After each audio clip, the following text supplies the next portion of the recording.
We thank God for all what God has been doing for us, for all God's people in this convention especially. கர்த்தர் நமக்கு செய்து வந்திருக்கிற எல்லா அவருடைய நன்மைகளுக்காகவும் குறிப்பாக தேவ ஜனங்களுக்கு இந்த கன்வென்ஷனிலே கர்த்தர் செய்து இருக்கிற எல்லா நன்மைகளுக்காகவும் நாம் கர்த்தருக்கு நன்றியாக இருக்கிறோம். ಕರ್ತನು ನಮಗೆ ಮಾಡುತ್ತಿರುವ ಎಲ್ಲ ಒಳ್ಳೆಯ ಕಾರ್ಯಗಳಿಗಾಗಿಯೂ ನಿರ್ದಿಷ್ಟವಾಗಿ ಈ ಸಮಾವೇಶದಲ್ಲಿ ದೈವ ಜನರಿಗೆ ಮಾಡಿರುವಂತಹ ಎಲ್ಲ ಒಳ್ಳೆಯ ಕಾರ್ಯಗಳಿಗಾಗಿ ನಾವು ಕರ್ತನಿಗೆ ಕೃತಜ್ಞತಾ ಸ್ತೋತ್ರ ಸಲ್ಲಿಸುತ್ತೇವೆ. From the beginning of this convention, God has been visiting us and blessing us. இந்த கன்வென்ஷன் ஆரம்பித்ததிலிருந்தே கர்த்தர் நம்மை சந்தித்து வந்திருக்கிறார், நம்மை ஆசீர்வதித்திருக்கிறார். ಈ ಸಮ್ಮೇಳನದ ಪ್ರಾರಂಭ ಮೊದಲೇ ಕರ್ತನು ನಮ್ಮನ್ನು ಸಂಧಿಸುವವನಾಗಿಯೂ ಆಶೀರ್ವದಿಸುವವನಾಗಿಯೂ ಕಾಣಲ್ಪಡುತ್ತಾನೆ. We are now drawing very near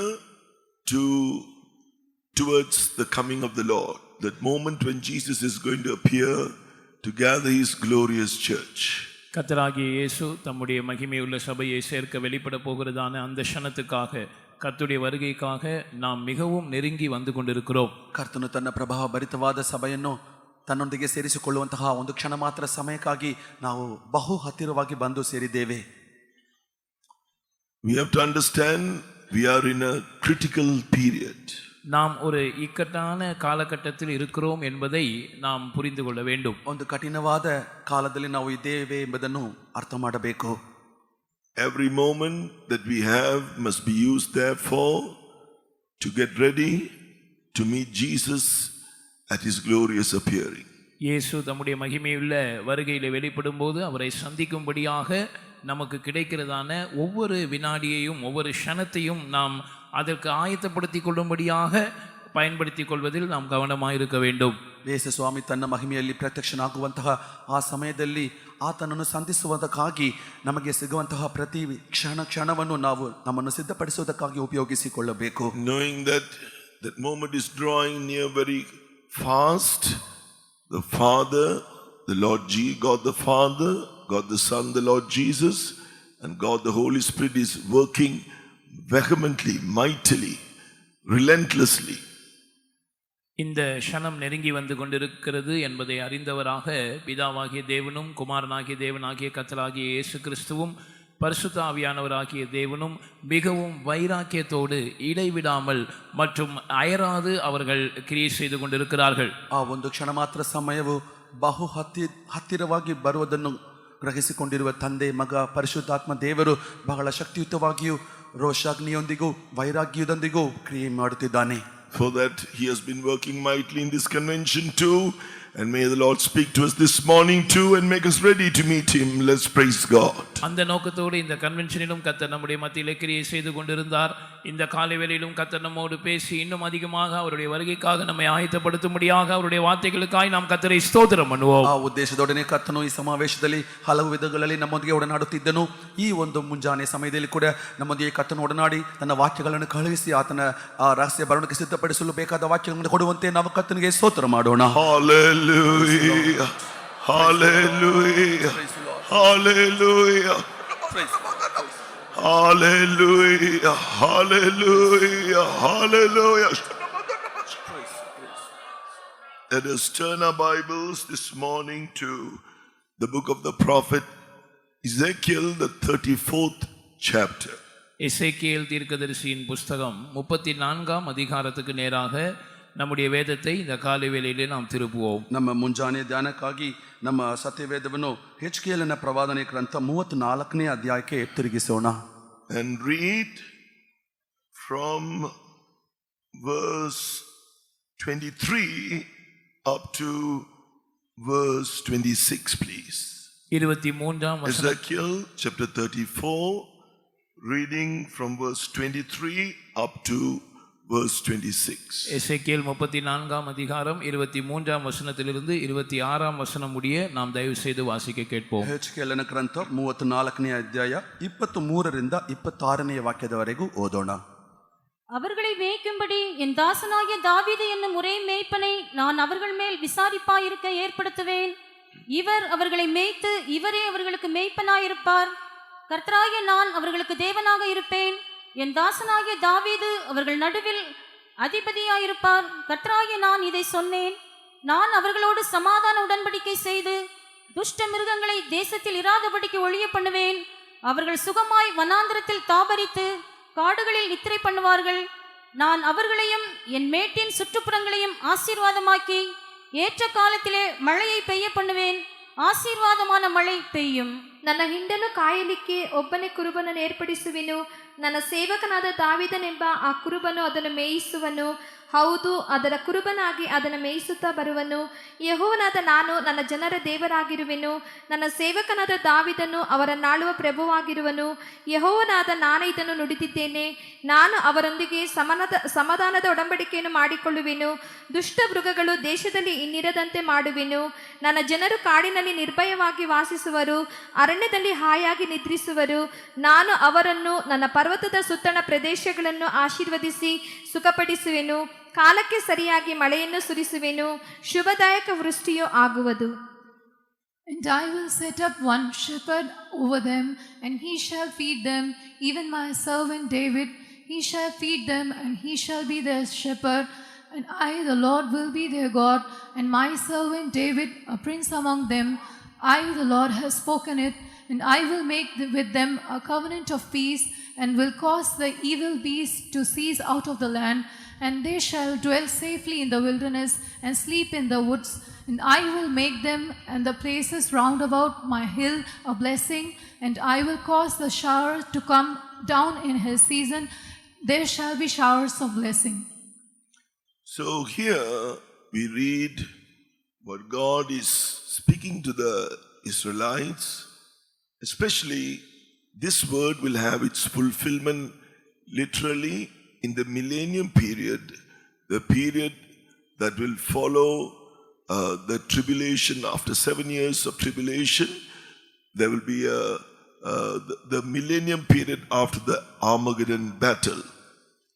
இஸ்ரவேல் ஜனத்தோடு கர்த்தர் பேசுகிறதான வார்த்தைகளை நாம் இங்கே வாசிக்க கேட்டோம். குறிப்பாக இந்த வார்த்தைகள் எழுத்தின்படியாக உபத்திரவ காலத்தை தொடர்ந்து வருகிற அர்மேகதான் யுத்தத்தை அடுத்து இந்த பூமியிலே 1000 வருடம் இயேசுவின் அரசாட்சி காணப்படும். அப்பொழுது எழுத்தின்படியாக இந்த வார்த்தை அவர்களுக்குள் நிறைவேற்றப்பட போகிறது.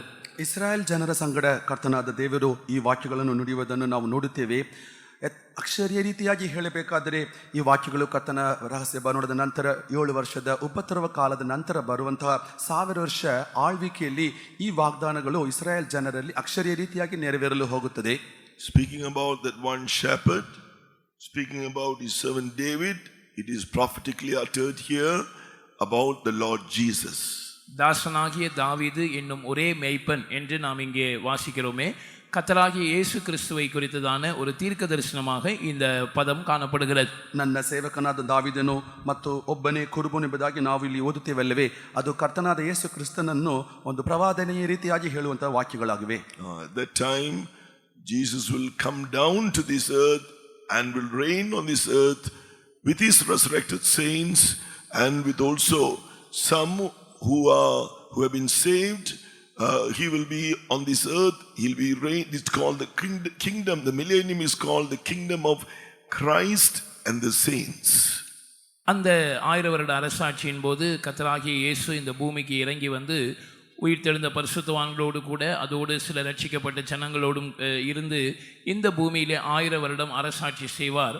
அந்த 1000 வருட அரசாட்சிக்கு வேதம் அது கிறிஸ்துவின் ராஜ்யம் என்றும் பரிசுத்தவான்களின் ராஜ்யம் என்றும் சொல்லுகிறது. ಆ 1000 ವರ್ಷದ ಆಳ್ವಿಕೆಯಲ್ಲಿ ಕರ್ತನಾದ ಯೇಸು ಈ ಭೂಮಿಯಲ್ಲಿ ಬಂದು 1000 ವರ್ಷ ಆಳ್ವಿಕೆ ಮಾಡುವನು. ಆಗ ಪುನರುತ್ಥಾನವಾದ ಅಥವಾ ರಹಸ್ಯ ಬರಣದಲ್ಲಿ ಎತ್ತಲ್ಪಟ್ಟಂತಹ ಪರಿಶುದ್ಧರು ಕೂಡ ಆತನೊಂದಿಗೆ ಆಳ್ವಿಕೆ ಮಾಡುವರು. ಆ 1000 ವರ್ಷ ಆಳ್ವಿಕೆಗೆ ಕ್ರಿಸ್ತನ ರಾಜ್ಯವು ಮತ್ತು ಸಂತರ ರಾಜ್ಯವು ಎಂಬುದಾಗಿ ಅದು ಕರೆಯಲ್ಪಡುತ್ತದೆ. So the proper sequence in which it is going to take place, first Jesus is going to come at the secret rapture at any moment now and take the perfected glorious church into his eternal presence. இது எந்த வரிசை கிரமத்தின்படி நடக்க போகிறது என்று சொல்ல வேண்டுமானால், முதலாவதாக எந்த க்ஷணத்திலும் கர்த்தராகிய இயேசு கிறிஸ்து தம்முடைய ரகசிய வருகையில் வெளிப்படுவார். பூர்ணமாக்கப்பட்ட தம்முடைய மகிமையுள்ள சபையை பரிசுத்தவான்களை தம்மோடு இருக்கும்படியாக அவர் எடுத்துக்கொண்டு போவார். அது முதலாவது ಸಂಭವಿக்கும். ಇದು ಯಾವ ಸಾಲಿನಲ್ಲಿ ನಡೆಯುತ್ತದೆ ಎಂಬುದಾಗಿ ಹೇಳಬೇಕಾದರೆ ಮೊಟ್ಟ ಮೊದಲು ಕರ್ತನು ತನ್ನ ಪ್ರಭಾವದಲ್ಲಿ ರಹಸ್ಯ ಬರುಣದಲ್ಲಿ ಪ್ರತ್ಯಕ್ಷನಾಗುವನು. ಆಗ ಪೂರ್ಣರಾದ ಸಂತರನ್ನು ತನ್ನ ಜಯ ಹೊಂದಿದ ಸಭೆಯನ್ನು ಕರ್ತನು ತನ್ನ ರಹಸ್ಯ ಬರುಣದಲ್ಲಿ ಆ ಕ್ಷಣ ಮಾತ್ರದಲ್ಲಿ ಸೇರಿಸಿಕೊಳ್ಳುವನು. After that glorious rapture, there will be a tribulation period for those who have not been caught up, for the left behind church for 3.5 years at the hands of Antichrist. And the only way of being seen, of having hope, of being seen in heaven is through martyrdom. அதைத் தொடர்ந்து கர்த்தருடைய வருகையில் எடுத்துக்கொள்ளப்படாமல் கைவிடப்பட்டதான சபைக்கு 3.5 வருடம் அந்தி கிறிஸ்துவின் கையிலே உபத்திரவம் உண்டாயிருக்கும். அந்த நேரத்திலே கர்த்தருடைய வருகை கர்த்தருடைய ராஜ்யத்திலே காணப்படுவதற்கான ஒரே வழிமுறை இரத்த சாட்சிகளாக மரிப்பதாகவே இருக்கும். ಕರ್ತನ ರಹಸ್ಯ ಬರುಣದಲ್ಲಿ ಕೈಬಿಡಲ್ಪಟ್ಟ ಕ್ರೈಸ್ತರಿಗಾಗಿ 3.5 ವರ್ಷ ಉಪದ್ರವ ಕಾಲವು ಕಾಣಲ್ಪಡುತ್ತದೆ. ಆ ಸಂದರ್ಭದಲ್ಲಿ ಪರಲೋಕವನ್ನು ಕಾಣುವಂತಹ ಒಂದೇ ನಿರೀಕ್ಷೆ ಅಂದರೆ ಅದು ರಕ್ತ ಸಾಕ್ಷಿಗಳಾಗಿ ಸಾಯುವುದೇ ಮಾತ್ರವಾಗಿರುತ್ತದೆ. The tribulation is divided into two. The first 3.5 years for the left behind church, and at the end of that first 3.5 years, Jesus will come to gather the martyrs. உபத்திரவ காலம் 7 வருடமாயிருக்கிறது. அது 2 பகுதிகளாக பிரிக்கப்பட்டிருக்கிறது. முதல் 3.5 வருடங்கள் அது கைவிடப்பட்ட சபைக்கான உபத்திரவமாயிருக்கிறது. அந்த 3.5 வருடத்தின் முடிவில் கர்த்தராகிய இயேசு அந்த உபத்திரவ காலத்தின் இரத்த சாட்சிகளை சேர்க்கும்படியாக அவர் வெளிப்படுவார். ಉಪದ್ರವ ಕಾಲವು 7 ವರ್ಷವಾಗಿದೆ. ಅದನ್ನು ಎರಡಾಗಿ ವಿಂಗಡಿಸುತ್ತೇವೆ. ಅದು ಮೊದಲು 3.5 ವರ್ಷವು ಅಲ್ಲಿ ಕರ್ತನ ರಹಸ್ಯ ಬರುಣದಲ್ಲಿ ಕೈಬಿಡಲ್ಪಟ್ಟ ರಕ್ತ ಸಾಕ್ಷಿಗಳಾಗಿ ಸತ್ತ ಕ್ರೈಸ್ತರನ್ನು ಸೇರಿಸುವುದಕ್ಕಾಗಿ 3.5 ವರ್ಷದ ಅಂತ್ಯದಲ್ಲಿ ಕರ್ತನು ಬರ್ತಾನೆ. And after that the Jews will go to a period of tribulation. It is called Jacob's trouble, and at the end of that period of 3.5 years, Jesus will appear at the battle of Armageddon. Many of the Jews will call upon the Lord and be saved. அதைத் தொடர்ந்துள்ள 3.5 வருடம், அதாவது 2வது பகுதியிலே யூதர்கள் ஒரு உபத்திரவத்துக்குள்ளே கடந்து போவார்கள். அது மகா உபத்திரவமாக இருக்கும். யாக்கோபுக்கு அது இக்கட்டு காலம் என்று சொல்லப்பட்டிருக்கிறது. அதன் முடிவிலே கர்த்தராகிய இயேசு அர்மேகதான் யுத்தத்துக்காக வெளிப்படுவார். அப்பொழுது அநேக யூதர்கள் கர்த்தருடைய நாமத்தை நோக்கி கூப்பிடுவார்கள், அவரை தொழுது கொண்டு ரட்சிக்கப்படுவார்கள். ಮೊದಲು 3.5 ವರ್ಷದ ನಂತರ ಬರುವಂತಹ 3.5 ವರ್ಷವು ಅದು ಯಹೂದ ಜನರಿಗೆ ಉಂಟಾಗುವ ಅದು ಇಕ್ಕಟ್ಟಿನ ಕಾಲವಾಗಿ ಕಾಣಲ್ಪಡುತ್ತದೆ. ಅದು ಯಾಕೋಬಿನ ಇಕ್ಕಟ್ಟಿನ ಕಾಲ ಎಂಬುದಾಗಿ ನಾವು ನೋಡುತ್ತೇವೆ. ಆ 2ನೇ 3 ವರ್ಷದ ಅಂತ್ಯದಲ್ಲಿ ಅರ್ಮಗದನ್ ಯುದ್ಧದಲ್ಲಿ ಕರ್ತನಾದ ಯೇಸು ಪ್ರತ್ಯಕ್ಷನಾಗುವನು. ಆಗ ಯಹೂದ್ಯರು ಕರ್ತನನ್ನು ನೋಡಿ ಮೊರೆಯಿಡುವರು. ಆಗ ಅವರು ಕೂಡ ರಕ್ಷಿಸಲ್ಪಡುವರು. And after the battle of Armageddon, at the end of the 7th period of tribulation, Jesus will cast that Antichrist and the false prophet directly into the lake of fire, and an angel, one angel, will come down from heaven and bind that Satan, who is the head of all the demons, and cast him into the bottomless pit. அந்த 7 வருட உபத்திரவத்தின் முடிவில் நடைபெறுகிறதான அர்மேகதான் யுத்தத்துக்கு பிற்பாடு கர்த்தராகிய இயேசு அந்தி கிறிஸ்துவையும் கள்ள தீர்க்கதரிசியையும் பிடித்து நேரடியாக அவர்களை அக்கினி கடலுக்குள் தள்ளுவார். ஒரு தூதன் பரலோகத்திலிருந்து இறங்கி வந்து சாத்தானை பிடித்து கட்டி 1000 வருடம் அளவும் அவனை அகாத பாதாளத்திலே அடைத்து வைப்பான். ಆ 7 ವರ್ಷದ ಅಂತ್ಯದಲ್ಲಿ ಅರ್ಮಗದಾನ್ ಯುದ್ಧದಲ್ಲಿ ಕರ್ತನಾದ ಯೇಸು ನೇರಾಗಿ ಕ್ರೈಸ್ತ ವಿರೋಧಿಯನ್ನು ಸುಳ್ಳು ಪ್ರವಾದಿಯನ್ನು ಹಿಡಿದು ಬೆಂಕಿಯ ಕೆರೆಯಲ್ಲಿ ದೊಬ್ಬಿ ಬಿಡುವನು. ಆದ ನಂತರ ಒಬ್ಬ ದೈವದೂತನು ಬಂದು ಸೈತಾನನನ್ನು ಒಂದು ಸರಪಣಿಯಿಂದ ಕಟ್ಟಿ 1000 ವರ್ಷ ಅವನನ್ನು ಪಾತಾಳಕ್ಕೆ ದೊಬ್ಬಿ ಬಿಡುವನು. It is there that the Lord Jesus will be here. As we read here, he will be that one shepherd over his people, and he shall feed them and be their shepherd. அந்த 1000 வருட அரசாட்சியின் போதுதான் கர்த்தராகிய இயேசு இந்த பூமியில் எழுத்தின்படியாக காணப்படுவார். தம்முடைய ஜனத்துக்கு அவர்களை மேய்க்கிற மேய்ப்பனாக இருந்து தம்முடைய ஜனத்தை அவர் மேய்ப்பார். ಅಂತಹ 1000 ವರ್ಷ ಆಳ್ವಿಕೆಯಲ್ಲಿ ಕರ್ತನಾದ ಯೇಸು ಒಬ್ಬನೇ ಕುರುಬನಾಗಿ ಕಾಣಲ್ಪಡುವನು. ಆತನು ತನ್ನ ಜನರನ್ನು ಮೇಯಿಸುವವನಾಗಿರುವನು. The restoration of the kingdom of Israel is spoken of here in verse 25, using the term, I will make with them a covenant of peace. That's speaking about the restoration of the kingdom to the Israelites. இஸ்ரவேல் ஜனங்களுக்கு ராஜ்யம் அவர்களுடைய தேசம் திருப்பி கொடுக்கப்படுவதை குறித்து தான் இந்த 25ஆம் வசனம் நான் அவர்களோடு சமாதான உடன்படிக்கை செய்வேன் என்ற பதத்தினால் குறிப்பிடப்பட்டிருக்கிறது. ಇಸ್ರಾಯೇಲ್ ಜನರಿಗೆ ಅವರ ರಾಜ್ಯವು ಪುನಃ ಅವರಿಗೆ ಸಿಗುವಂಥದ್ದನ್ನು 25ನೇ ವಾಕ್ಯದಲ್ಲಿ ಅವರೊಂದಿಗೆ ನಾನು ಸಮಾಧಾನ ಒಡಂಬಡಿಕೆಯನ್ನು ಮಾಡಿಕೊಳ್ಳುವೆನು ಎಂಬಂತಹ ಪದವು ತೋರಿಸುತ್ತದೆ. In another place, that covenant is also mentioned as the sure mercies of David. I'll read to you from Isaiah chapter 55 verse 3. மற்றொரு இடத்திலே இந்த சமாதான உடன்படிக்கைக்கு தாவீதுக்கு அருளின நிச்சயமான கிருபைகள் என்கிற பெயர் கொடுக்கப்பட்டிருக்கிறது. ஏசாயா 55ஆம் அதிகாரம் 3ஆம் வசனத்திலிருந்து நான் உங்களுக்காக அதை வாசிக்கிறேன். ಇನ್ನೊಂದು ವಿಧದಲ್ಲಿ ಅದು ಯೆಶಾಯ ಗ್ರಂಥ 55ನೇ ಅಧ್ಯಾಯ 3ನೇ ವಾಕ್ಯದಲ್ಲಿ ಈ ಒಡಂಬಡಿಕೆಯನ್ನು ದಾವೀದನಿಗೆ ಖಂಡಿತವಾಗಿ ನಾನು ಪ್ರಕಟಿಸಿದ ಕೃಪೆಯನ್ನು ಎಂಬುದಾಗಿ ನಾವು I ಓದುತ್ತೇವೆ. will read Isaiah 53 verse 3 and 4. You can see that from these verses. Incline your ear and come unto me, hear, and your soul shall live, and I will make an everlasting covenant with you, even the sure mercies of David. Behold, I have given him for a witness to the people, a leader and commander to the people. ஏசாயா 55 3 மற்றும் 4ஆம் வசனங்களை நான் வாசிக்கிறேன். உங்கள் செவியை சாய்த்து என்னிடத்தில் வாருங்கள், கேளுங்கள், அப்பொழுது உங்கள் ஆத்துமா பிழைக்கும். தாவீதுக்கு அருளின நிச்சயமான கிருபைகளை உங்களுக்கு நித்திய உடன்படிக்கையாக ஏற்படுத்துவேன்.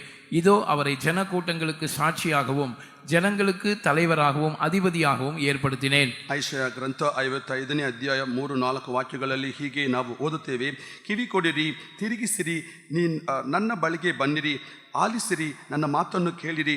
ದಾವೀದನಿಗೆ ಖಂಡಿತವಾಗಿ ವಾಗ್ದಾನ ಮಾಡಿದ ಕೃಪಾತಿಶಯಗಳನ್ನು ನಿಮಗೆ ಒಡಂಬಡಿಕೆಯಾಗಿ ನಾನು ಮಾಡುವೆನು, ಶಾಶ್ವತವಾದ ಒಡಂಬಡಿಕೆಯಾಗಿ ಮಾಡಿಕೊಳ್ಳುವೆನು.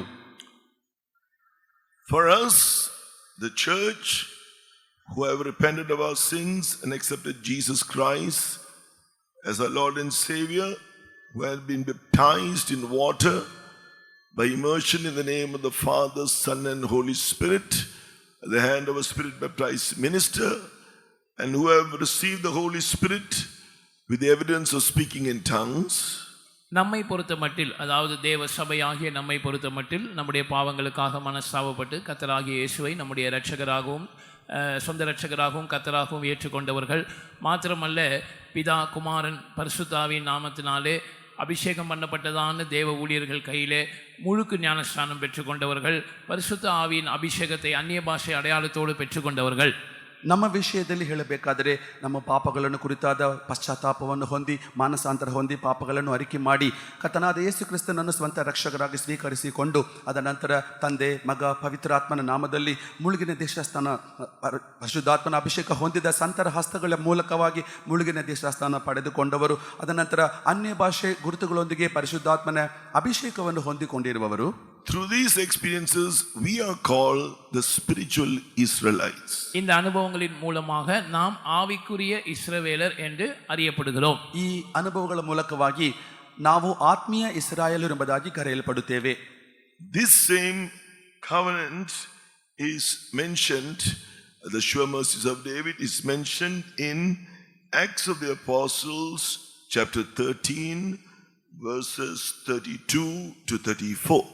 இந்த உடன்படிக்கை, அதாவது தாவீதுக்கு அருளின நிச்சயமான கிருபைகள் என்று சொல்லப்படுகிற இந்த உடன்படிக்கை குறித்து புதிய ஏற்பாட்டிலே அப்போஸ்தல நடபடிகள் 13ஆம் அதிகாரம் 32 முதல் 34ஆம் வசனம் வரை அது குறிப்பிடப்பட்டிருக்கிறதை நாம் காண்கிறோம். ಈ ಅನುಭವಗಳನ್ನು ಕುರಿತು ಅಂದರೆ ದಾವೀದನಿಗೆ ಖಂಡಿತವಾಗಿ ವಾಗ್ದಾನ ಮಾಡಿದ ಕೃಪೆಗಳು ಎಂಬುದಾಗಿ ನಾವು ನೋಡುವಂತಹ ಈ ಅನುಭವಗಳನ್ನು ಕುರಿತು ಅಪೊಸ್ತಲರ ಕೃತ್ಯಗಳು 13ನೇ ಅಧ್ಯಾಯ 32ರಿಂದ 34ನೇ ವಾಕ್ಯದವರೆಗೂ ಓದುತ್ತೇವೆ. So here it is mentioned that it is speaking of the resurrection of the Lord Jesus Christ and how he was found without sin and he was raised from the dead, இது and his body did not decay.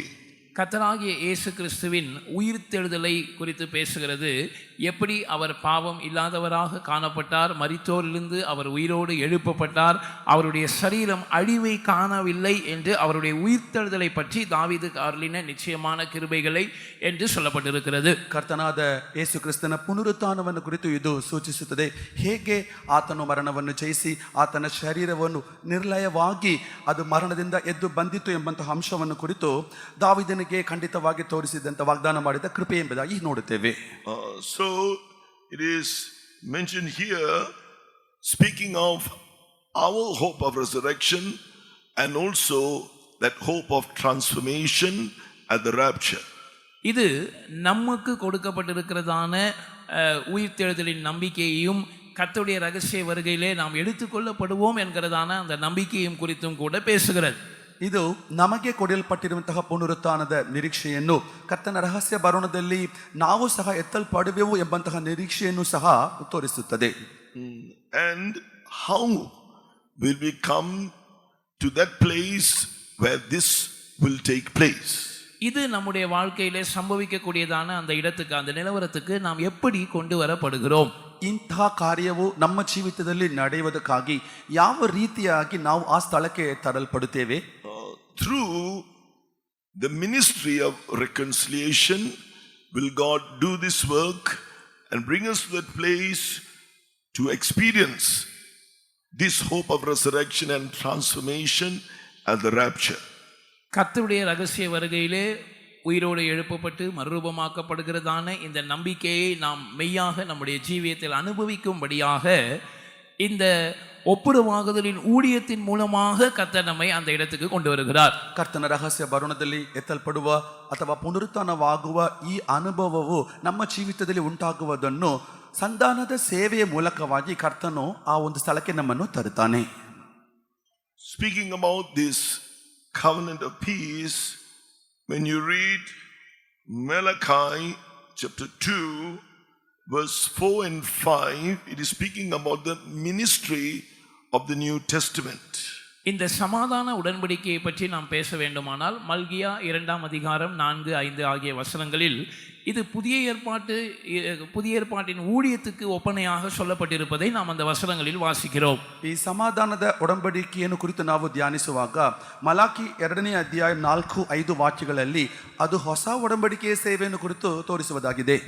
In Malachi chapter 2 verse 4 and 5, it speaks of the Old Testament priesthood, which is a shadow of the New Testament priesthood. மல்கியா 2ஆம் அதிகாரம் 4, 5 ஆகிய வசனங்கள் பழைய ஏற்பாட்டில் இருந்ததான ஆசாரிய ஊழியத்தை பற்றி பேசுகிறது. அந்த பழைய ஏற்பாட்டில் இருந்ததான லேவிய முறைமையின்படியான ஆசாரியத்துவம் புதிய ஏற்பாட்டின் ஆசாரியத்துவத்துக்கு நிழலாட்டமாக இருக்கிறது என்று நாம் அறிந்திருக்கிறோம். ಮಲಾಕಿ 2ನೇ ಅಧ್ಯಾಯ 4, 5 ವಾಕ್ಯಗಳಲ್ಲಿ ನಾವು ಓದುವಾಗ ಅದು ಹಳೆಯ ಒಡಂಬಡಿಕೆಯಲ್ಲಿ ಕಾಣಲ್ಪಟ್ಟಂತಹ ಆರೋನನ ಕ್ರಮಕ್ಕನುಸಾರವಾದ ಯಾಜಕತ್ವ ಸೇವೆಯನ್ನು ಕುರಿತು ಅಲ್ಲಿ ಹೇಳಲ್ಪಟ್ಟಿದೆ. ಅದು ಹೊಸ ಒಡಂಬಡಿಕೆಯ ಒಂದು ಯಾಜಕತ್ವ ಸೇವೆಗೆ ಕೂಡ ಹೋಲಿಕೆಯಾಗಿದೆ ಎಂಬುದಾಗಿ ನೋಡುತ್ತೇವೆ. He says here, and ye shall know, Malachi chapter 2 verse 4 and 5, and ye shall know that I have sent this commandment unto you, that my covenant might be with Levi, said the Lord of hosts. Verse 5, my covenant was with him of life and peace, and I gave them to him for the fear wherewith he feared me and was afraid before my name. மல்கியா 2ஆம் அதிகாரம் 4ஆம் வசனம், லேவியோடு பண்ணின என் உடன்படிக்கை நிலைத்திருக்கும்படிக்கு இந்த கட்டளையை உங்களிடத்துக்கு அனுப்பினேன் என்கிறதை அப்பொழுது அறிந்து கொள்வீர்கள் என்று சேனைகளின் கர்த்தர் சொல்லுகிறார். 5ஆம் வசனம், அவனோடே பண்ணின என் உடன்படிக்கை ஜீவனும் சமாதானமுமாக இருந்தது. அவன் எனக்கு பயப்படும் பயத்தோடு இருக்க வேண்டும் என்று இவைகளை அவனுக்கு கட்டளையிட்டேன். அப்படியே அவன் என் நாமத்துக்கு பயந்தும் இருந்தான். ಮಲಾಕಿ 2ನೇ ಅಧ್ಯಾಯ 4ನೇ ವಾಕ್ಯದಲ್ಲಿ ನಾವು ಓದುತ್ತೇವೆ, ನಾನು ಲೇವಿಯರೊಂದಿಗೆ ಮಾಡಿಕೊಂಡಿರುವ ಒಡಂಬಡಿಕೆಯನ್ನು ನೆಲೆ ನಿಲ್ಲಿಸಬೇಕೆಂದು ಅವನಿಗೆ ಈ ಅಪ್ಪಣೆಯನ್ನು ಕೊಟ್ಟೆನು. ಅದಕ್ಕನುಸಾರವಾಗಿ ಅವನು ನನಗೆ ಭಯಪಡುವ ಭಯವನ್ನು ಅವನಿಗೆ ಕೊಟ್ಟು ಅವನನ್ನು ನನ್ನ ಮುಂದೆ ದೃಢಪಡಿಸಿದನು ಎಂಬುದಾಗಿ ಕರ್ತನು ಹೇಳುತ್ತಾನೆ. So through this ministry of reconciliation, this New Testament ministry which is done by his servants, the ministry after the order of Melchizedek, God is going to fulfill and bring us to the place where one day we can experience the glorious resurrection and the rapture and transformation. மெல்கிசதேக்கின் முறைமையின்படியான ஆசாரியத்துவ ஊழியத்தை செய்கிறதான தம்முடைய புதிய ஏற்பாட்டு ஊழியர்கள் மூலமாக இந்த ஒப்புரவாகுதலின் ஊழியத்தை கர்த்தர் நமக்குள் நிறைவேற்றி கர்த்தருடைய ரகசிய வருகையிலே நாம் உயிரோடு எழுப்பப்படுகிற அல்லது மறுரூபமாக்கப்படுகிறதான அந்த நம்பிக்கையை அனுபவிக்கிறதான அந்த இடத்துக்கு நம்மை கொண்டு வரும்படியாக நமக்குள்ளே அந்த பூர்ணத்தின் வேலையை செய்கிறார். ಮೆಲ್ಕಿಜೆದೇಕನ ಕ್ರಮಕ್ಕೆ ಅನುಸಾರವಾದ ಯಾಜಕತ್ವದ ಸೇವೆಯ ಮೂಲಕವಾಗಿ ಕರ್ತನು ನಮ್ಮಲ್ಲಿ ಈ ಒಂದು ಕ್ರಿಯೆಯನ್ನು ನಡೆಸಿ, ಅಂದರೆ ಕರ್ತನ ರಹಸ್ಯ ಬರುಣದಲ್ಲಿ ಎತ್ತಲ್ಪಡುವಂತಹ ಒಂದು ಸ್ಥಳಕ್ಕೆ ನಮ್ಮನ್ನು ತಂದು ಆ ಸಿದ್ಧತೆಯ ಕೆಲಸವನ್ನು ಕರ್ತನು ನಮ್ಮಲ್ಲಿ ಸಂಧಾನದ ಸೇವೆಯ ಮೂಲಕವಾಗಿ ನೆರವೇರಿಸುತ್ತಾನೆ. So let's see step by step how we experience this reconciliation till one day we come to that place to partake, to become like Christ and perfect as Christ, to partake of that glorious resurrection. மகிமையான உயிர்த்தெழுதலுக்கு பங்குள்ளவர்களாய் மாற்றப்படும்படியாக கிறிஸ்துவை போன்ற பூர்ணத்துக்கு நாம் எப்படி கடந்து வந்து கிறிஸ்துவின் சாயலுக்கு ஒப்பாக மாற்றப்படுவது, அதற்காக படிப்படியாக எப்படி இந்த ஒப்புரவாகுதலின் வேலையை நமக்குள்ளே கர்த்தர் செய்கிறார் என்பதை நாம் இப்பொழுது கவனிக்க போகிறோம். ಪ್ರಭಾವದ ಪುನರುತ್ಥಾನಕ್ಕೆ ಹೇಗೆ ನಾವು ಪಾಲು ಹೊಂದೋದು ಅಥವಾ ಕ್ರಿಸ್ತನ ಸಾರೂಪ್ಯಕ್ಕೂ ಅನುಸಾರವಾಗಿ ಹೇಗೆ ನಾವು ಹಂತ ಹಂತವಾಗಿ ರೂಪಾಂತರವಾಗುವುದು ಎಂಬಂತಹ ಅಂಶವನ್ನು ಕುರಿತು ಈ ಒಂದು ಸಂಧಾನದ ಸೇವೆಯ ಮೂಲಕವಾಗಿ ನಾವು ಕ್ರಮವಾಗಿ ನೋಡಲು ಹೋಗುತ್ತೇವೆ. So it's a covenant of peace. We are being reconciled to God. We are being brought to a place to be united with God, brought into a place to be at peace with God. சமாதான உடன்படிக்கை என்று இதை குறித்து சொல்லப்படுகிறபடினால் நாம் தேவனோடு கூட ஒப்புரவாக்கப்பட்டு அவரோடு கூட சமாதானமாகி அவரோடு கூட ஒன்றாக்கப்படுகிறதான இடத்துக்கு நம்மை கொண்டு வருகிறதான ஒரு உடன்படிக்கையாக அல்லது ஒப்புரவாகுதலின் ஊழியமாக இது இருக்கிறது. ಸಮಾಧಾನದ ಒಡಂಬಡಿಕೆ ಎಂಬುದಾಗಿ ಹೇಳಲ್ಪಟ್ಟಿರುವುದರ ಮೂಲಕವಾಗಿ ನಾವು ದೇವರೊಡನೆ ಸಮಾಧಾನವಾಗಿ, ಅಂದರೆ ಸಂಧಾನವಾಗಲ್ಪಟ್ಟು ದೇವರೊಡನೆ ಒಂದಾಗಿ ಮಾರ್ಪಡುವಂತಹ ಒಂದೇ ಒಂದು ಅನುಭವದಲ್ಲಿ ಬರುವವರಾಗಿ ಕಾಣಲ್ಪಡುತ್ತೇವೆ. First of all, our hearts must be cleansed by the precious blood of Jesus, as it is written in Hebrews chapter 10. இதற்காக முதல் படியாக நம்முடைய இருதயங்கள் கர்த்தராகிய இயேசுவின் வெளியேற பெற்ற இரத்தத்தினால் கழுவப்பட வேண்டும். அதை குறித்து எபிரேயர் 10ஆம் அதிகாரத்தில் நாம் வாசிக்கலாம். ಇದಕ್ಕಾಗಿ ಮೊದಲನೆಯದಾಗಿ ನಮ್ಮ ಹೃದಯಗಳು ಕರ್ತನಾದ ಯೇಸು ಕ್ರಿಸ್ತನ ರಕ್ತದ ಮೂಲಕವಾಗಿ ತೊಳೆಯಲ್ಪಡಬೇಕು. ಇದನ್ನು ಕುರಿತು ಇಬ್ರಾಯರು 10ನೇ ಅಧ್ಯಾಯದಲ್ಲಿ ಓದುತ್ತೇವೆ. This ministry that we are doing, this New Testament after the order of Melchizedek, of which the high priest is the Lord Jesus Christ. மெல்கிசதேக்கின் முறைமையின்படியாக நாங்கள் செய்து வருகிறதான இந்த ஊழியம், இந்த முறைமையின்படி பிரதான ஆசாரியராக கர்த்தராகிய இயேசு இருக்கிறாரே. ಮೆಲ್ಕಿಜೆದೇಕನ ಕ್ರಮಕ್ಕೆ ಅನುಸಾರವಾಗಿ ನಾವು ಮಾಡುತ್ತಿರುವಂತಹ ಈ ಒಂದು ಸೇವೆ ಇದೆ. ಈ ಸೇವೆಯಲ್ಲಿ ಪ್ರಧಾನ ಯಾಜಕನಾಗಿ ಕರ್ತನಾದ ಯೇಸು ಕ್ರಿಸ್ತನೇ ಕಾಣಲ್ಪಡುತ್ತಾನೆ. According to Hebrews chapter 10 verse 21 and 22, and having an high priest over the house of God, let us draw near with a true heart in full assurance of faith, first of all having our conscience, having our hearts sprinkled from an evil conscience.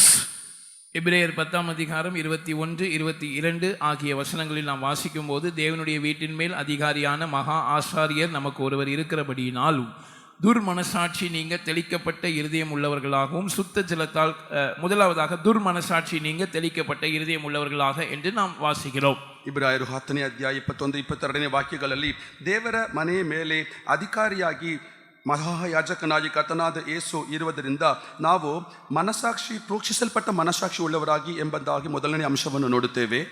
So this means, first of all, we must repent of our sins and confess and forsake them, confess them to the Lord Jesus and forsake them. Then the blood of Jesus will cleanse us and remove the guilt of sin from our life. துர் மனசாட்சி நீங்க தெளிக்கப்பட்ட இருதயம் உள்ளவர்களாக என்று சொல்லும்போது இதற்காக முதலாவது நாம் நம்முடைய பாவங்களுக்காக மெய் மனஸ்தாபத்தோடு மனஸ்தாபப்பட்டு மனம் திரும்பி அவைகளை அறிக்கை செய்து கர்த்தராகிய இயேசுவிடம் அவைகளை அறிக்கை செய்து அவைகளை விட்டுவிட தீர்மானிக்கும் போது கர்த்தராகிய இயேசு கிறிஸ்துவினுடைய இரத்தம் நம்மை கழுவி நம்முடைய மனசாட்சியில் இருக்கிறதான அந்த பாவத்தை குறித்த குற்ற உணர்வு நீங்க நம்மை சுத்திகரிக்கிறது. இவ்விதமாக நம்முடைய துர் மனசாட்சி நீக்கப்படுகிறது. ನಿರಪರಾಧಿ ಎಂಬ ಮನಸಾಕ್ಷಿ ಎಂಬ ಅನುಭವಕ್ಕೆ ನಾವು ಬರಬೇಕಾದರೆ ಮೊದಲು ನಾವು ನಮ್ಮ ಪಾಪಗಳನ್ನು ಕುರಿತು ಪಶ್ಚಾತ್ತಾಪ ಪಟ್ಟು ಅವುಗಳನ್ನು ಕರ್ತನ ಬಳಿ ಅರಿಕೆ ಮಾಡಿ ಕ್ಷಮಾಪಣೆ ಕೇಳುವುದಾದರೆ ಕರ್ತನಾದ ಯೇಸು ಕ್ರಿಸ್ತು ನಮ್ಮ ಮನಸಾಕ್ಷಿಯನ್ನು ಶುದ್ಧೀಕರಿಸಿ ನಿರಪರಾಧಿ ಎಂಬಂತಹ ಒಂದು ಸ್ಥಳಕ್ಕೆ ನಮ್ಮನ್ನು ತರುತ್ತದೆ. So it's the conscience that is being cleansed, the conscience that is being cleansed by the blood of Jesus, the conscience that is being delivered from the guilt of sin through the blood of Jesus. இயேசுவின் இரத்தத்தின் மூலமாக நம்முடைய மனசாட்சி தான் கழுவப்படுகிறது, சுத்திகரிக்கப்படுகிறது. அந்த பாவத்தை குறித்த குற்ற உணர்விலிருந்து இயேசுவின் இரத்தமானது நம்முடைய மனசாட்சியை சுத்திகரித்து விடுதலையாக்குகிறது. ಯೇಸುವಿನ ರಕ್ತವೇ ಮೊಟ್ಟ ಮೊದಲು ನಮ್ಮ ಮನಸ್ಸಾಕ್ಷಿಯನ್ನು ಶುದ್ಧೀಕರಿಸುತ್ತದೆ. ಆ ಪಾಪದ ಕುರಿತಾದ ಆ ಗ್ರಹಿಕೆಯನ್ನು ಯೇಸು ಸ್ವಾಮಿಯ ರಕ್ತವು ತೊಳೆದು ಅಲ್ಲಿಂದ ತೆಗೆದು ಹಾಕುತ್ತದೆ. Without referring to other scriptures to keep your mind concentrated on this message, I'll just give the reference in Ephesians chapter 2 verse 13. Thereby we who are far away from God, we are brought nigh by the blood of Jesus. இந்த பிரசங்கத்தை நீங்கள் தொடர்ந்து கவனிக்கிறதுக்கு ஏதுவாக வசன ஆதாரங்களை அதிகமாக வாசிக்காமல் நான் உங்களுக்கு வாய்மொழியாக அதை சொல்லுகிறேன். இதன் மூலமாக இந்த துர்மனசாட்சி நீங்க நம்முடைய இருதயம் இயேசுவின் இரத்தத்தினால் கழுவப்படும் போது எபேசியர் 2:13 படி முன்னே தூரமாக இருந்த நீங்கள் கிறிஸ்துவின் இரத்தத்தினாலே தேவனுக்கு சமீபமானீர்கள் என்ற அனுபவத்துக்குள்ளே நாம் தேவனுக்கு சமீபமாக கொண்டு வரப்படுகிறோம். ಈ ಒಂದು ಸಂದೇಶವನ್ನು ನೀವು ಮುಂದುವರೆದು ಗಮನವಾಗಿ ಗಮನಿಸುವುದಕ್ಕಾಗಿ ವಾಕ್ಯ ಆಧಾರಗಳನ್ನು ನಾವು ಓದದೆ ಅದನ್ನು ನಾವು ಹೇಳುತ್ತೇವೆ, ನೀವು ಅದನ್ನು ಅರ್ಥ ಮಾಡಿಕೊಳ್ಳಿರಿ. ಆದರೂ ಕರ್ತನಾದ ಯೇಸು ಕ್ರಿಸ್ತನ ರಕ್ತದ ಮೂಲಕವಾಗಿ ನಮ್ಮ ಮನಸಾಕ್ಷಿ ಶುದ್ಧೀಕರಿಸಲ್ಪಡುವಂಥ ಅನುಭವವನ್ನು ಕುರಿತು ಎಫೆಸರಿಗೆ ಬರೆದ ಪತ್ರಿಕೆ 2ನೇ ಅಧ್ಯಾಯ 13ನೇ ವಾಕ್ಯದಲ್ಲಿ ಹೀಗೆ ಓದುತ್ತೇವೆ. ಮೊದಲು ದೇವರಿಗೆ ಬಹಳ ದೂರವಾಗಿ ಕಾಣಲ್ಪಟ್ಟಂತಹ ನಾವು ಈಗ ಆತನ ರಕ್ತದ ಮೂಲಕವಾಗಿ ಸಮೀಪಿಸಿದರಾಗಿ ತರಲ್ಪಟ್ಟಿದ್ದೇವೆ. Also at the same time this work was done in Colossians chapter 1 verse 20 and 21. We who are at one time enemies to God by our evil thoughts and wicked works and far away, separated from God, alienated from God, hath he reconciled. Jesus has reconciled us to the Father, and he has brought us near, made us united us with the Father, no more to be called enemies, but now to be called the children of God. இதே காரியத்தை கொலோசியர் 1 அதிகாரம் 20-21 வசனத்திலே நாம் வாசிக்கிறோம். இந்த அனுபவம் நமக்கு உண்டாகும் போது முன்னே அந்நியராயும் துர்க்கிரியைகளினாலே மனதிலே சத்துருக்களாயும் இருந்த உங்களை பரிசுத்தராகவும் குற்றமற்றவர்களாகவும் கண்டிக்கப்படாதவர்களாகவும் தமக்கு முன்பாக நிறுத்தும்படியாக அவருடைய மாம்ச சரீரத்தில் அடைந்த மரணத்தினாலே இப்பொழுது ஒப்புரவாக்கினார். அதாவது பிதாவாகிய தேவனோடு ஒப்புரவாக்கினார். இனி நாம் தேவனுக்கு சத்துருக்கள் அல்ல, தேவனுடைய பிள்ளைகள் என்று அழைக்கப்படக்கூடியதான இடத்துக்கு நம்முடைய மனசாட்சியை அவர் சுத்திகரிக்கும் போது நம்மை கொண்டு வருகிறார். ಈ ಅಂಶವನ್ನು ಕುರಿತು ಕೊಲೋಸ್ಯರಿಗೆ ಬರೆದ ಪತ್ರಿಕೆ 20-21ನೇ ವಾಕ್ಯಗಳಲ್ಲಿ ನಾವು ಓದುವಾಗ ಮೊದಲು ದುಷ್ಕ್ರಿಯೆಗಳ ಮೂಲಕವಾಗಿ ಚಿಂತನೆಗಳ ಮೂಲಕವಾಗಿ ದೇವರಿಗೆ ಶತ್ರುಗಳಾಗಿ ಕಾಣಲ್ಪಟ್ಟಂತಹ ನಾವು, ಅಂದರೆ ತಂದೆಯಾದ ದೇವರ ಬಳಿಯಿದ್ದ ದೂರವಾಗಿ ಕಾಣಲ್ಪಟ್ಟಂತಹ ನಮ್ಮನ್ನು ಕರ್ತನಾದ ಯೇಸು ತನ್ನ ರಕ್ತದ ಮೂಲಕವಾಗಿ ನಮ್ಮನ್ನು ಶುದ್ಧೀಕರಿಸಿ ಮನಸಾಕ್ಷಿಯನ್ನು ನಿರ್ದೋಷಿಗಳು ಎಂಬಂತಹ ನಿರಪರಾಧಿಗಳು ಎಂಬಂತಹ ಅನುಭವಕ್ಕೆ ತಂದು ಈಗ ದೇವರ ಮಕ್ಕಳಾಗಿ, ಅಂದರೆ ಶತ್ರುಗಳಲ್ಲ, ಪರಿಶುದ್ಧರಾಗಿಯೂ ದೋಷವಿಲ್ಲದವರಾಗಿಯೂ ದೇವರ ಮಕ್ಕಳು ಎಂಬಂತಹ ಸ್ಥಳಕ್ಕೆ ಕರ್ತನು ತಂದಿದ್ದಾನೆ. In other words, we are justified, we are called the righteous. மறு வார்த்தையில் நாம் நீதிமான்கள் ஆக்கப்படுகிறோம், நாம் நீதிமான்கள் என்று அழைக்கப்படக்கூடிய இடத்துக்கு கொண்டு வரப்படுகிறோம். ಇನ್ನೊಂದು ವಿಧದಲ್ಲಿ ಹೇಳಬೇಕಾದರೆ ನಾವು ನೀತಿವಂತರಾಗಿ ಮಾರ್ಪಡುತ್ತೇವೆ, ಅಂದರೆ ನೀತಿವಂತರೆಂಬುದಾಗಿ ಎಣಿಸಲ್ಪಡುತ್ತೇವೆ. Again, another work of reconciliation is done when we partake of the truth of water baptism. We are buried with Jesus Christ into his death.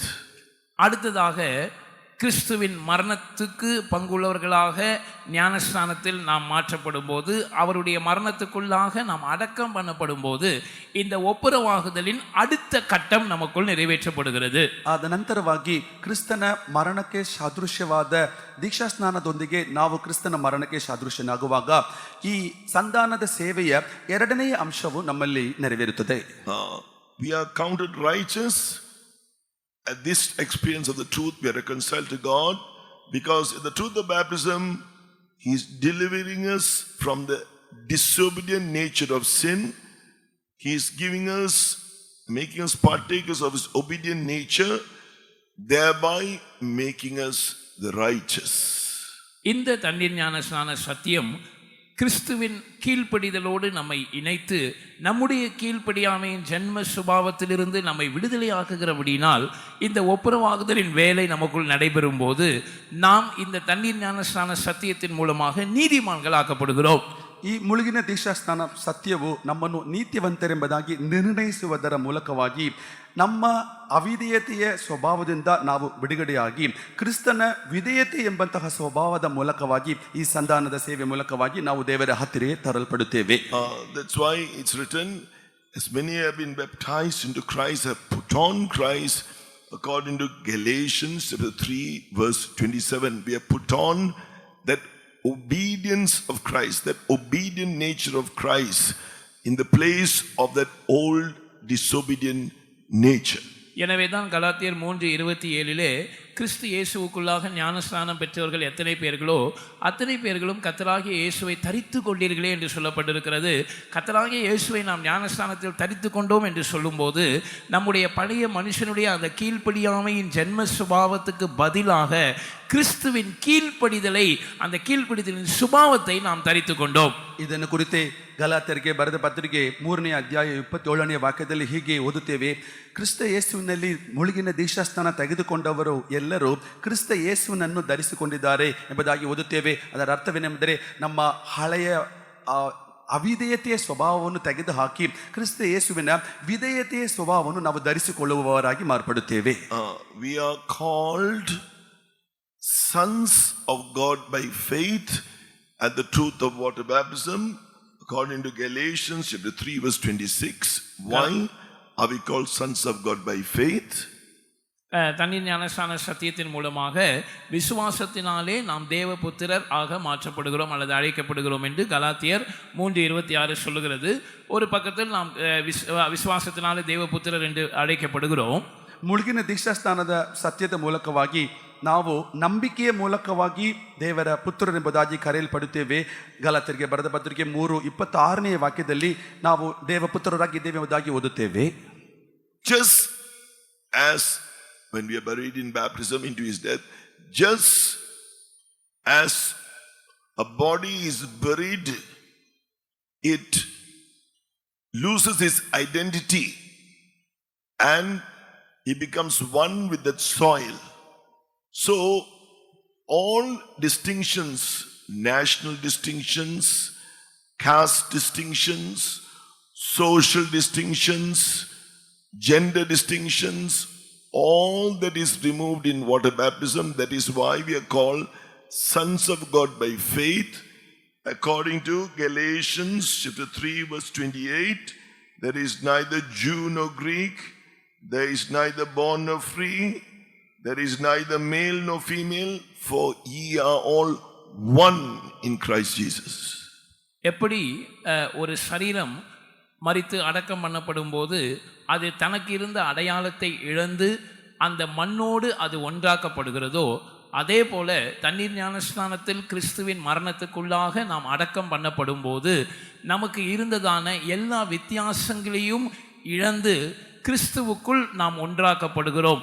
அதாவது தேசம், பாஷை, ஜாதி, சமுதாய ரீதியான வித்தியாசங்கள், பாலின வித்தியாசங்கள், இவைகள் அனைத்தும் அகற்றப்பட்டு கிறிஸ்து இயேசுவுக்குள் நாம் ஒன்றாக்கப்படுகிறோம். அதை தான் கலாத்தியர் 3:28 நமக்கு சொல்லுகிறது. யூதன் என்றும் கிரேக்கன் என்றும் இல்லை, அடிமை என்றும் சுயாதீனன் என்றும் இல்லை, ஆண் என்றும் பெண் என்றும் இல்லை, நீங்கள் எல்லாரும் கிறிஸ்து இயேசுவுக்குள் ஒன்றாயிருக்கிறீர்களே. ಹೇಗೆ ಹೂಣಿಡಲ್ಪಟ್ಟಂಥ ಒಂದು ಶರೀರವು ತನ್ನ ಒಂದು ಸಾರೂಪ್ಯವನ್ನು ಕಳಕೊಂಡು ಆ ಮಣ್ಣಿನೊಂದಿಗೆ ಮಣ್ಣಾಗಿ ಮಾರ್ಪಡುತ್ತದೋ ಹಾಗೆಯೇ ಮುಳುಗಿನ ದೀಕ್ಷಾ ಸ್ನಾನದ ಮೂಲಕವಾಗಿ ಕ್ರಿಸ್ತನ ಮರಣಕ್ಕೆ ಸಾದೃಶ್ಯವಾಗಿರುವಂತಹ ಮರಣದಲ್ಲಿ ನಾವು ಪಾಲುಗಾರರಾಗುವುದರ ಮೂಲಕವಾಗಿ ಕ್ರಿಸ್ತನೊಂದಿಗೆ ಸೇರಲ್ಪಡುತ್ತೇವೆ. ಅಂದರೆ ದೀಕ್ಷಾ ಸ್ನಾನದ ಮೂಲಕವಾಗಿ ನಮ್ಮಲ್ಲಿ ದೇಶ, ಭಾಷೆ, ಜಾತಿ, ಜನ ಎಂಬಂತಹ ಯಾವ ವ್ಯತ್ಯಾಸವೂ ಇಲ್ಲದಂತೆ ಯಹೂದ್ಯರು, ಗ್ರೀಕರು, ದಾಸರು, ಬಿಡುಗಡೆಯಾದವರು ಎಂಬಂತಹ ಯಾವುದೇ ವ್ಯತ್ಯಾಸವೇ ಇಲ್ಲದಂತೆ ಒಂದಾಗಿ ಮಾರ್ಪಡುತ್ತೇವೆ ಎಂಬಂತಹ ಅಂಶವನ್ನು ಕುರಿತು ಗಲಾತಿಯರಿಗೆ ಬರೆದ ಪತ್ರಿಕೆ 3:28 ಓದುತ್ತೇವೆ. As you read earlier, in Hebrews chapter 10, in chapter 10, in verse 21 and 22, let us draw near with a true heart, in full assurance of faith, having our hearts sprinkled from an evil conscience and our bodies washed with pure water. Bodies washed with pure water speaks of the experience. After taking water baptism, we yield ourselves every day according to Romans chapter 6 verse 13, confessing, reckoning, counting and thinking ourselves, I am dead to the disobedient nature of sin, but am alive unto God to do His will through Jesus Christ, just as Jesus Christ did His will. Romans chapter 6 verse 13, and I yield my members, the members of my body, as instruments of righteousness to do this. எபிரேயர் 10:22 நாம் ஆரம்பத்தில் வாசித்தோம். அதிலே உண்மையான இருதயத்தோடும் விசுவாசத்தின் பூர்ண நிச்சயத்தோடும் துர்மனசாட்சி நீங்க தெளிக்கப்பட்ட இருதயம் உள்ளவர்களாக நாம் சேர வேண்டும். ஏற்கனவே நான் உங்களுக்கு சொன்னேன். அடுத்ததாக சுத்த ஜலத்தால் கழுவப்பட்ட சரீரம் உள்ளவர்களாக இருக்க வேண்டும் என்று நாம் வாசிக்கிறோம். சுத்த ஜலத்தால் கழுவப்பட்ட சரீரம் என்று சொல்லும்போது தண்ணீர் ஞான ஸ்நானம் எடுத்த பிற்பாடு நமக்கு உண்டாகிறதான அனுபவத்தை குறித்து காட்டுகிறது. அதை ரோமர் 6:11 13 நாம் படிக்கிறோம். அப்படியே நீங்களும் உங்களை பாவத்துக்கு மரித்தவர்களாகவும் நம்முடைய கர்த்தராகிய இயேசு கிறிஸ்துவுக்குள் தேவனுக்கென்று பிழைத்திருக்கிறவர்களாகவும் எண்ணிக்கொள்ளுங்கள். அதாவது எப்பொழுதும் அந்த எண்ணத்தை உடையவர்களாக இருங்கள். நீங்கள் அதையே சிந்தித்துக் கொண்டிருங்கள். அப்படியாக நீங்கள் உங்களை பாவத்துக்கு மரித்தவர்களாக அறிக்கை செய்து கொண்டு 13 உங்கள் அவயவங்களை அநீதியின் ஆயுதங்களாக பாவத்துக்கு ஒப்புக்கொடாமல் மரித்தோரிலிருந்து பிழைத்திருக்கிறவர்களாக தேவனுக்கு ஒப்புக்கொடுத்து உங்கள் அவயவங்களை நீதிக்குரிய ஆயுதங்களாக தேவனுக்கு ஒப்புக்கொடுங்கள். அதாவது தேவ சித்தம் செய்ய ஒப்புக்கொடுங்கள். ಇಬ್ರಾಯರಿಗೆ ಬರೆದ ಪತ್ರಿಕೆ 10ನೇ ಅಧ್ಯಾಯ 22ನೇ ವಾಕ್ಯದಲ್ಲಿ ಪ್ರೋಕ್ಷಿಸಲ್ಪಟ್ಟ ಹೃದಯದೊಡನೆ ದೇಹವನ್ನು ತಿಳಿನೀರಿಂದ ತೊಳೆದುಕೊಂಡಂತ ಎಂಬ ಅನುಭವವನ್ನು ಕುರಿತು ನಾವು ನೋಡುವಾಗ ದೇಹವನ್ನು ತಿಳಿನೀರಿನಿಂದ ತೊಳೆದುಕೊಂಡು ಎಂಬಂತಹ ಅಂಶವನ್ನು ಕುರಿತು ರೋಮಾಪುರಿಯವರಿಗೆ ಬರೆದ ಪತ್ರಿಕೆ 6ನೇ ಅಧ್ಯಾಯ 11, 13 ವಾಕ್ಯಗಳಲ್ಲಿ ನಾವು ಹೀಗೆ ಓದುತ್ತೇವೆ. ನೀವು ಪಾಪಕ್ಕೆ ಸತ್ತವರಾಗಿ ದೇವರಿಗೆ ಬದುಕಿರುವವರಾಗಿ ನಿಮ್ಮ ಶರೀರ ಅಂಗಗಳನ್ನು ನೀತಿಯ ಅವಯವಗಳಾಗಿ ದೇವರಿಗೆ ಒಪ್ಪಿಸಿಕೊಡಿರಿ ಎಂಬುದಾಗಿ ಅಲ್ಲಿ ಓದುತ್ತೇವೆ. ನೀತಿಯ ಅವಯವಗಳಾಗಿ ಒಪ್ಪಿಸಿಕೊಡಿರಿ ಎಂಬುದಾಗಿ ಹೇಳುವಾಗ ದೇವರ ಚಿತ್ತವನ್ನು ಮಾಡುವುದಕ್ಕಾಗಿ ನಿಮ್ಮ ಶರೀರದ ಅವಯವಗಳನ್ನು ಒಪ್ಪಿಸಿಕೊಡಿರಿ ಎಂಬುದಾಗಿ ಅರ್ಥ. After that, God anoints us with the Holy Spirit and reconciles us to God, or makes us one with Him. இதை அடுத்து தேவன் நம்மை பரிசுத்தாவினால் அபிஷேகித்து மூன்றாவது கட்டமாக நம்மை தேவனோடு ஒப்புரவாக்குகிறார் அல்லது தேவனோடு ஒன்றாக்குகிறார். ಮೂರನೇ ಅಂಶವಾಗಿ ದೇವರು ನಮ್ಮನ್ನು ಅಭಿಷೇಕಿಸಿ ಪರಿಶುದ್ಧಾತ್ಮನ ಅಭಿಷೇಕದ ಮೂಲಕವಾಗಿ ದೇವರ ಸಂಗಡ ಒಂದಾಗಿ ಮಾರ್ಪಡಿಸುತ್ತಾನೆ, ಸಂಧಾನಪಡಿಸುತ್ತಾನೆ. Here we are being made as one body according to 1 Peter chapter 2 verse 5. We are made a spiritual house, a holy priesthood, to offer up spiritual sacrifices acceptable to God by Jesus Christ. இந்த பரிசுத்தாவின் அபிஷேகம் என்ற அனுபவத்தில் நமக்குள்ளே என்ன நடக்கிறது என்று 1 பேதுரு 2:5 நாம் வாசிக்கிறோம். நாம் கிறிஸ்துவோடு ஒன்றாக்கப்படுவது ஜீவனுள்ள கற்களைப் போல ஆவிக்கேற்ற மாளிகையாகவும் இயேசு கிறிஸ்து மூலமாய் தேவனுக்கு பிரியமான ஆவிக்கேற்ற பலிகளை செலுத்தும்படிக்கு பரிசுத்த ஆசாரிய கூட்டமாகவும் கட்டப்பட்டு வருகிறோம். ಪರಿಶುದ್ಧಾತ್ಮ ಮೂಲಕವಾಗಿ ದೇವರ ಸಂಗಡ ಒಂದಾಗಿ ಸಂಧಾನ ಪಡಿಸುವಂತಹ ಅನುಭವವನ್ನು ಕುರಿತು ಒಂದು ಪೇತೃ 2ನೇ ಅಧ್ಯಾಯ 5ನೇ ವಾಕ್ಯದಲ್ಲಿ ನಾವು ಹೀಗೆ ಓದುತ್ತೇವೆ, ಕರ್ತನಾದ ಯೇಸು ಕ್ರಿಸ್ತನ ಮೂಲಕವಾಗಿ ಜೀವವುಳ್ಳ ಯಜ್ಞಗಳನ್ನು ಸಮರ್ಪಿಸಲು ಯೋಗ್ಯರಾಗಿ ನಾವು ಎಣಿಸಲ್ಪಟ್ಟು ಸಜೀವವಾದ ಜೀವವುಳ್ಳವರಾಗಿ ಕರ್ತನ ಸಂಗಡ ನಾವು ಒಂದಾಗಿ ಮಾರ್ಪಡುತ್ತೇವೆ ಎಂದು ಓದುತ್ತೇವೆ. Here it is written in Ephesians chapter 2 verse 16, by the anointing of the Holy Spirit we are reconciled unto God in one body. எபேசியர் 2:16 பரிசுத்தாவின் அபிஷேகத்தின் மூலமாக ஒரே சரீரமாக நாம் தேவனோடு ஒப்புரவாக்கப்படுகிறோம் என்று நாம் படிக்கிறோம். ಎಫೆಸರಿಗೆ 2:16 ಪರಿಶುದ್ಧಾತ್ಮನ ಅಭಿಷೇಕ ಮೂಲಕವಾಗಿ ದೇವರ ಸಂಗಡ ಒಂದೇ ದೇಹವಾಗಿ ಮಾರ್ಪಡುತ್ತೇವೆ ಎಂದು ಓದುತ್ತೇವೆ. There again all the enmity, the distinctions, verse 15, all are removed, abolished. இங்கே மறுபடியுமாக எல்லா விதமான பகையும் அல்லது வேற்றுமை உணர்வுகளும் வித்தியாசங்களும் அகற்றப்படுகிறது. எபேசியர் 2:15 நாம் அதை வாசிக்கிறோம். ಇಲ್ಲಿ ಎಲ್ಲಾ ವಿಧವಾದ ಹಗೆತನ ನಮ್ಮಿಂದ ನೀಗಿಸಲ್ಪಡುವಂತದಾಗಿ ಕಾಣப்படுತ್ತದೆ. ದೇವರೊಂದಿಗೆ ಒಂದಾಗಿ ಮಾರ್ಪಡುವಂತಹ ಅನುಭವವನ್ನು ಎಫೆಸರಿಗೆ 2:15 ಓದುತ್ತೇವೆ. Here it is written in verse 15, having abolished in his flesh the enmity in the law of commandments contained in ordinances, for to make in himself of twain one new man, we are being made one new man, we are being made the church, the body of Christ. இங்கே நாம் வாசிக்கும் போது அவரே நம்முடைய சமாதானக்காரனாகி இருதிறத்தாரையும் உண்டாக்கி பகையாக நின்ற பிரிவினையாகிய நடுசுவரை தகர்த்து சட்டத்திட்டங்களாகிய நியாயப்பிரமாணத்தை தம்முடைய மாம்சத்தினாலே ஒழித்து இருதிறத்தாரையும் தமக்குள்ளாக ஒரே புதிய மனுஷனாக, அதாவது கிறிஸ்துவின் சரீரமாக அவர் சிருஷ்டித்து இப்படி சமாதானம் பண்ணினார் அல்லது இப்படி ஒப்புரவாக்கினார். ಇಲ್ಲಿ ನಾವು one new man speaks of the body, the church. ஒரே புதிய மனுஷன் என்று சொல்லும்போது கிறிஸ்துவின் சரீரமாகிய சபையை அது காட்டுகிறது. ಇಲ್ಲಿ ನಾವು ಓದುತ್ತೇವೆ, ಅಡ್ಡಗೋಡೆಯಾಗಿ ಕಾಣಲ್ಪಟ್ಟಂತಹ ಹಾಗೆ ಎಂಬಂತಹ ಗೋಡೆಯನ್ನು ಕರ್ತನು ತೆಗೆದುಹಾಕಿ ಅದನ್ನು ಕೆಡವಿ ಹಾಕಿ ನಮ್ಮನ್ನು ಒಂದೇ ದೇಹವಾಗಿ ಒಂದೇ ಶರೀರವಾಗಿ ನಮ್ಮನ್ನು ಕ್ರಿಸ್ತನೊಳಗೆ ಮಾರ್ಪಡಿಸುತ್ತಾನೆ. ಅದರಲ್ಲಿ ಯಾವ ವ್ಯತ್ಯಾಸವೂ ಹಾಗೆತನವೂ ಇಲ್ಲ.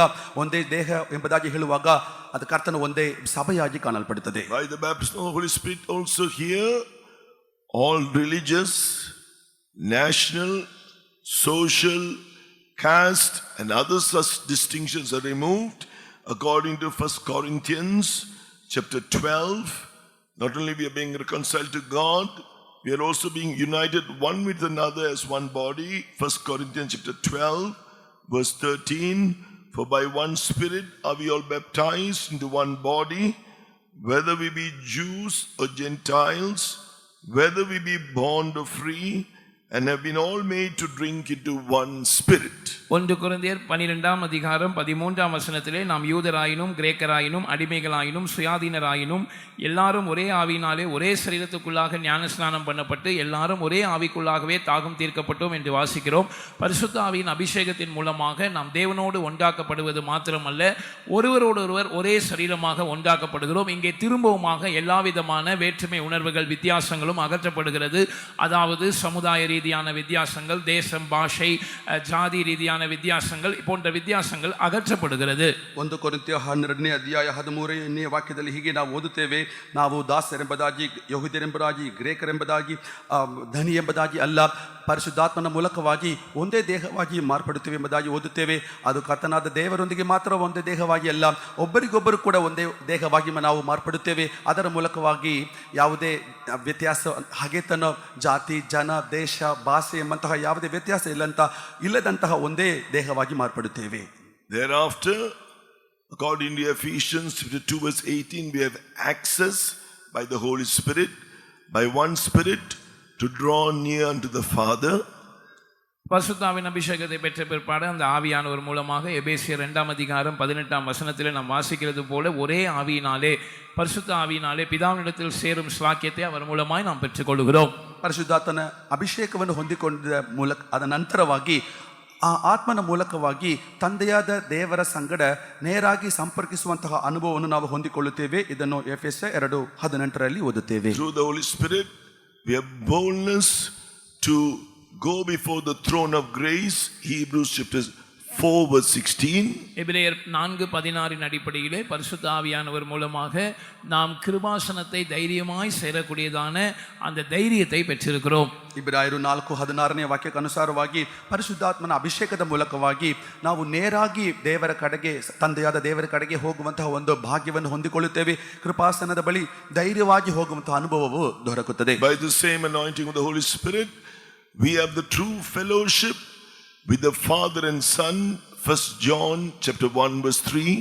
இதே பரிசுத்தாவின் அபிஷேகத்தின் மூலமாக பிதாவோடும் குமாரனோடும் ஒரு மெய்யான ஐக்கியம் நமக்கு உண்டாகிறது என்று 1 யோவான் 1:2-3 ஆகிய வசனங்களில் நாம் படிக்கிறோம். ಇದೇ ಪರಿಶುದ್ಧಾತ್ಮನ ಅಭಿಷೇಕದ ಮೂಲಕವಾಗಿ ತಂದೆಯಾದ ದೇವರೊಡನೆಯೂ ಕರ್ತನಾದ ಯೇಸು ಕ್ರಿಸ್ತನೊಡನೆಯೂ ನಮಗೆ ಒಂದು ಯಥಾರ್ಥವಾದ ಸಂಪರ್ಕವು, ಐಕ್ಯವು ಉಂಟಾಗುತ್ತದೆ ಎಂಬಂತ ಅಂಶವನ್ನು ಕುರಿತು 1 ಯೋಹಾನನು 1-2-3 ವಾಕ್ಯಗಳಲ್ಲಿ And by ಓದುತ್ತೇವೆ. that same power of the Holy Spirit, we have the liberty to worship God in spirit and in truth, according to John's Gospel, chapter 4, verse 23 and 24. யோவான் 4:23-24 ஆகிய வசனங்களின் அடிப்படையிலே அதே பரிசுத்த ஆவியானவர் மூலமாக தேவனை ஆவியோடும் உண்மையோடும் தொழுது கொள்ளக்கூடியதான ஒரு விடுதலையை, ஒரு சுயாதீனத்தை நாம் பெற்றிருக்கிறோம். ಯೋಹಾನ ಸುವಾರ್ತೆ 4ನೇ ಅಧ್ಯಾಯ 23-24 ವಾಕ್ಯಗಳ ಅನುಸಾರವಾಗಿ ಇದೇ ಪರಿಶುದ್ಧಾತ್ಮನ ಅಭಿಷೇಕದ ಮೂಲಕವಾಗಿ ದೇವರನ್ನು ಆತ್ಮದಿಂದಲೂ ಸತ್ಯದಿಂದಲೂ ಆರಾಧಿಸುವಂತಹ ಒಂದು ಸ್ವತಂತ್ರವನ್ನು ನಾವು ಹೊಂದಿಕೊಳ್ಳುತ್ತೇವೆ. It is sin that separated us from God. பாவம் தான் நம்மை தேவனை விட்டு பிரித்தது. ಪಾಪವೇ ನಮ್ಮನ್ನು ದೇವರ ಬಳಿಯಿಂದ ಅಗಲಿಸಿತ್ತು. So at repentance, the works of sins are cleansed and removed. We are forgiven and delivered from it. நாம் மனம் திரும்பும் போது பாவ கிரியைகள் மன்னிக்கப்படுகிறது. நாம் அதை விட்டு விடுதலையாக்கப்படுகிறோம், மன்னிக்கப்படுகிறோம். ನಾವು ಮಾನಸಾಂತರ ಹೊಂದುವಾಗ ಪಾಪದ ಕ್ರಿಯೆಗಳಿಂದ ನಾವು ಬಿಡುಗಡೆಯಾಗುತ್ತೇವೆ, ನಾವು ಕ್ಷಮಿಸಲ್ಪಡುತ್ತೇವೆ. At water baptism, the nature of disobedience, that sinful nature of disobedience is removed. We partake of the obedient nature of Christ by faith. தண்ணீர் ஞானஸ்நானத்திலே நாம் விசுவாசத்தினால் கிறிஸ்துவின் கீழ்ப்படிதலின் சுபாவத்துக்கு பங்குள்ளவர்களாய் மாற்றப்படும் போது நமக்குள் இருக்கிறதான அந்த கீழ்ப்படியாமையின் ஜென்ம பாவமாகிய பாவ சுபாவத்திலிருந்து நாம் விடுதலையாக்கப்படுகிறோம். ಮುಳುಗಿನ ದೀಕ್ಷಾ ಸ್ನಾನದ ಅನುಭವದ ಮೂಲಕವಾಗಿ ಕ್ರಿಸ್ತನ ಒಂದು ವಿಧೇಯತೆಯ ಒಂದು ಅನುಭವಕ್ಕೆ ನಾವು ಪಾಲುಗಾರರಾಗುತ್ತೇವೆ. ಆ ಸಂದರ್ಭದಲ್ಲಿ ನಮ್ಮ ಅವಿಧೇಯತೆ ಎಂಬಂತಹ ಜನ್ಮ ಸ್ವಭಾವವು, ಅದು ಹಳೆಯ ಸ್ವಭಾವವು ನಮ್ಮಿಂದ ನೀಗಿಸಲ್ಪಡುತ್ತದೆ. At the baptism of the Holy Spirit, the sin that is mentioned according to 2 Corinthians chapter 7 verse 1 are all that pertains to the self-life. Cleanse yourselves from all the filthiness of the flesh and spirit, perfecting holiness in the fear of God. பரிசுத்தாவின் அபிஷேகத்தின் மூலமாக 2 கொரிந்தியர் 7:1 சொல்லப்பட்டதான அந்த பாவத்திலிருந்து நாம் விடுவிக்கப்படுகிறோம். மாம்சத்திலும் ஆவியிலும் உண்டான அசுசிகள் யாவும் நீங்க நம்மை சுத்திகரித்துக் கொண்டு பரிசுத்தமாகுதலை தேவபயத்தோடு பூர்ணப்படுத்த கடவும் என்று அங்கே வாசிக்கிறது. பரிசுத்தாவின் அபிஷேகத்தின் மூலமாய் சுயத்தோடு சம்பந்தப்பட்ட எல்லாவற்றிலிருந்தும் நாம் விடுதலையாக்கப்படுவதை அது காட்டுகிறது. 2 ಕೊರಿಂಥಿ 7ನೇ ಅಧ್ಯಾಯ 1ನೇ ವಾಕ್ಯದಲ್ಲಿ ನಾವು ಓದುವ ಹಾಗೆ ಪರಿಶುದ್ಧಾತ್ಮನ ಅಭಿಷೇಕದ ಮೂಲಕವಾಗಿ ಶರೀರಾತ್ಮದ ಕಲ್ಮಶಗಳು ನೀಗಿಸಲ್ಪಟ್ಟವರಾಗಿ ದೇವರ ಭಯದಿಂದ ಕೂಡಿದವರಾಗಿ ಪವಿತ್ರತೆಯನ್ನು ಸಿದ್ಧಿಗೆ ತರೋಣ ಎಂಬುದಾಗಿ ಹೇಳಲ್ಪಟ್ಟಿರುವಂಥದ್ದು ನಮ್ಮ ಸ್ವಾರ್ಥದೊಂದಿಗೆ ಸಂಬಂಧಪಟ್ಟ ಪಾಪವನ್ನು ನೀಗಿಸುವಂತಹ ಅನುಭವವನ್ನು ಸೂಚಿಸುತ್ತದೆ. Also, it is referred to in Colossians chapter 3 from verse 5 onwards, mortify the deeds, the members of your body, which speaks of all these evil these defilements that comes from the self-life. 3ஆம் அதிகாரம் 5ஆம் வசனம், கொலோசியர் 3ஆம் அதிகாரம் 5ஆம் வசனத்திலே ஆகையால் விபச்சாரம், அசுத்தம், மோகம், துர்ச்சை, விக்கிரக ஆராதனையான பொருளாசை ஆகிய இவைகளை பூமியிலே உண்டு பண்ணுகிற உங்கள் அவயவங்களை அடித்து போடுங்கள் என்று சொல்லப்பட்டிருக்கிறது. பரிசுத்தாவின் மூலமாக நாம் பரிசுத்தமாக்கப்படும் போது அந்த சுயத்தின் வாழ்க்கை அல்லது சுயத்தோடு சம்பந்தப்பட்ட வாழ்க்கையினால் உண்டாகிறதான அசுசிகளில் இருந்து விடுதலையாக்கப்படுவதை அது காட்டுகிறது. ಕೊಲೋಸ್ಯರಿಗೆ ಬರೆದ ಪತ್ರಿಕೆ 3ನೇ ಅಧ್ಯಾಯ 5ನೇ ವಾಕ್ಯದಲ್ಲಿ ನಮ್ಮಲ್ಲಿ ಕಾಣಲ್ಪಡುವಂತಹ ದುಷ್ಕ್ರಿಯೆಗಳನ್ನು ಅಳಿಸಿ ಬಿಡಿರಿ ಎಂಬುದಾಗಿ ನಾವು ಓದುತ್ತೇವಲ್ಲವೇ.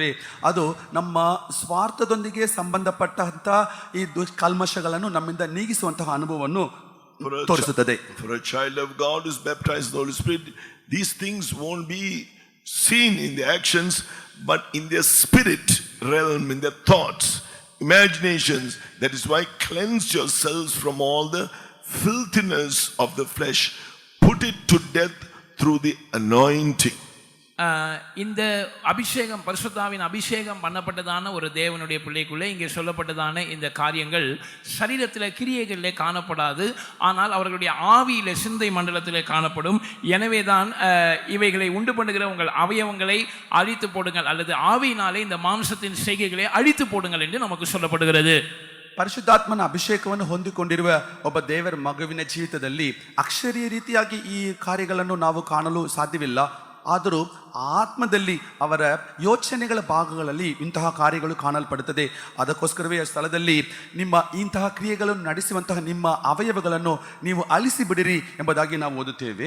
There are other deeds of the old men mentioned in Colossians chapter 3 and verse 8: anger, wrath, malice, filthy communication, lying and such things. We have to put that off too. பழைய மனுஷனுடைய கிரியைகள் கொலோசியர் 3:8 சொல்லப்பட்டிருக்கிறது. கோபம், மூர்க்கம், பொறாமை, தூஷணம், வம்பு வார்த்தைகள் இவைகளையும் கூட நாம் விட்டுவிட வேண்டியவர்களாக இருக்கிறோம். ಕೊಲೊಸ್ಸರಿಗೆ ಬರೆದ ಪತ್ರಿಕೆ 3:8 ವಾಕ್ಯದಲ್ಲಿ ಹಳೆಯ ಮನುಷ್ಯನ ಸ್ವಭಾವಗಳನ್ನು ಕುರಿತು ನಾವು ಹೀಗೆ ಓದುತ್ತೇವೆ: ಕೋಪ, ಮೂರ್ಖ, ದೂಷಣೆ, ದುರಾಶೆ ಮುಂತಾದ ಕಾರ್ಯಗಳೆಲ್ಲವನ್ನು ಕೂಡ ಅಳಿಸಿ ಬಿಡಬೇಕೆಂದು. Instead, be renewed in the knowledge of Christ. Put on the divine nature of Christ, which is mentioned as the new man in Colossians chapter 3 verse 10. இதற்கு பதிலாக நாம் என்ன செய்ய வேண்டும் என்றால் கிறிஸ்துவை அறிகிற அறிவிலே புதிதாக்கப்பட வேண்டும். அதை தான் கொலோசியர் 3:10 சொல்லுகிறது. புதிதாக்கப்பட்ட புதிய மனுஷன், அதாவது கிறிஸ்துவின் சாயலா இருக்கிற அந்த புதிய மனுஷன், கிறிஸ்துவை அறிகிற அறிவினாலே நமக்கு உண்டாகிற அந்த புதிய மனுஷனை நாம் தரித்துக் கொள்ள வேண்டும். ಇವುಗಳನ್ನು ಕಳಚಿ ಬಿಟ್ಟು ಇದಕ್ಕೆ ಪ್ರತಿಯಾಗಿ ನಾವು ನೂತನ ಮನುಷ್ಯನನ್ನು ಧರಿಸಿಕೊಳ್ಳಬೇಕು ಎಂಬುದಾಗಿ ಕೊಲೊಸ್ಸೆಯರ್ 3:10 ವಾಕ್ಯದಲ್ಲಿ ಓದುತ್ತೇವೆ. ನೂತನ ಮನುಷ್ಯನನ್ನು ಧರಿಸಿಕೊಳ್ಳಬೇಕೆಂಬುದಾಗಿ ಹೇಳುವಾಗ ಕ್ರಿಸ್ತನನ್ನು ತಿಳಿಯುವಂತಹ ಆತನ ಸ್ವಭಾವಗಳನ್ನು ತಿಳಿದುಕೊಳ್ಳುವಂತಹ ನೂತನ ಮನುಷ್ಯನನ್ನು ಧರಿಸಿಕೊಳ್ಳಬೇಕು. New man speaks of the nature of Christ, the character of Christ. புதிய மனுஷன் என்று சொல்லும்போது அது கிறிஸ்துவின் சுபாவத்தை, கிறிஸ்துவினுடைய சாயலை காட்டுகிறது. ನೂತನ ಮನುಷ್ಯನು ಎಂಬುದಾಗಿ ಹೇಳುವಾಗ ಕ್ರಿಸ್ತನ ಸ್ವಭಾವವು ಕ್ರಿಸ್ತನ ಸಾರೂಪ್ಯವನ್ನು ತೋರಿಸುತ್ತದೆ. When you're renewed in knowledge to that gospel according to 2 Corinthians chapter 4 verse 6, நாம் கேள்விப்படுகிறதான சுவிசேஷத்தின் மூலமாக கிறிஸ்துவை பற்றிய அறிவில் நாம் வளர்ந்து புதிதாக்கப்படும் போது 2 கொரிந்தியர் 4:6 சொல்லுகிற பிரகாரம் ನಾವು ಕೇಳಿಸಿಕೊಂಡಂತಹ ಸುವಾರ್ತೆಗೆ ಅನುಸಾರವಾಗಿ ನಾವು ಆ ಪರಿಜ್ಞಾನದಲ್ಲಿ ಬೆಳೆದು ನಾವು ರೂಪಾಂತರವಾಗುವಾಗ 2 ಕೊರಿಂಥಿ 4:6 ವಾಕ್ಯದಲ್ಲಿ ಹೇಳಲ್ಪಟ್ಟಿರುವ ಹಾಗೆ he will anoint us with the Holy Spirit. அவர் பரிசுத்தாவினால் நம்மை அபிஷேகிப்பார். ಆತನು ನಮ್ಮನ್ನು ಪರಿಶುದ್ಧಾತ್ಮನಿಂದ ಅಭಿಷೇಕಿಸುವನು.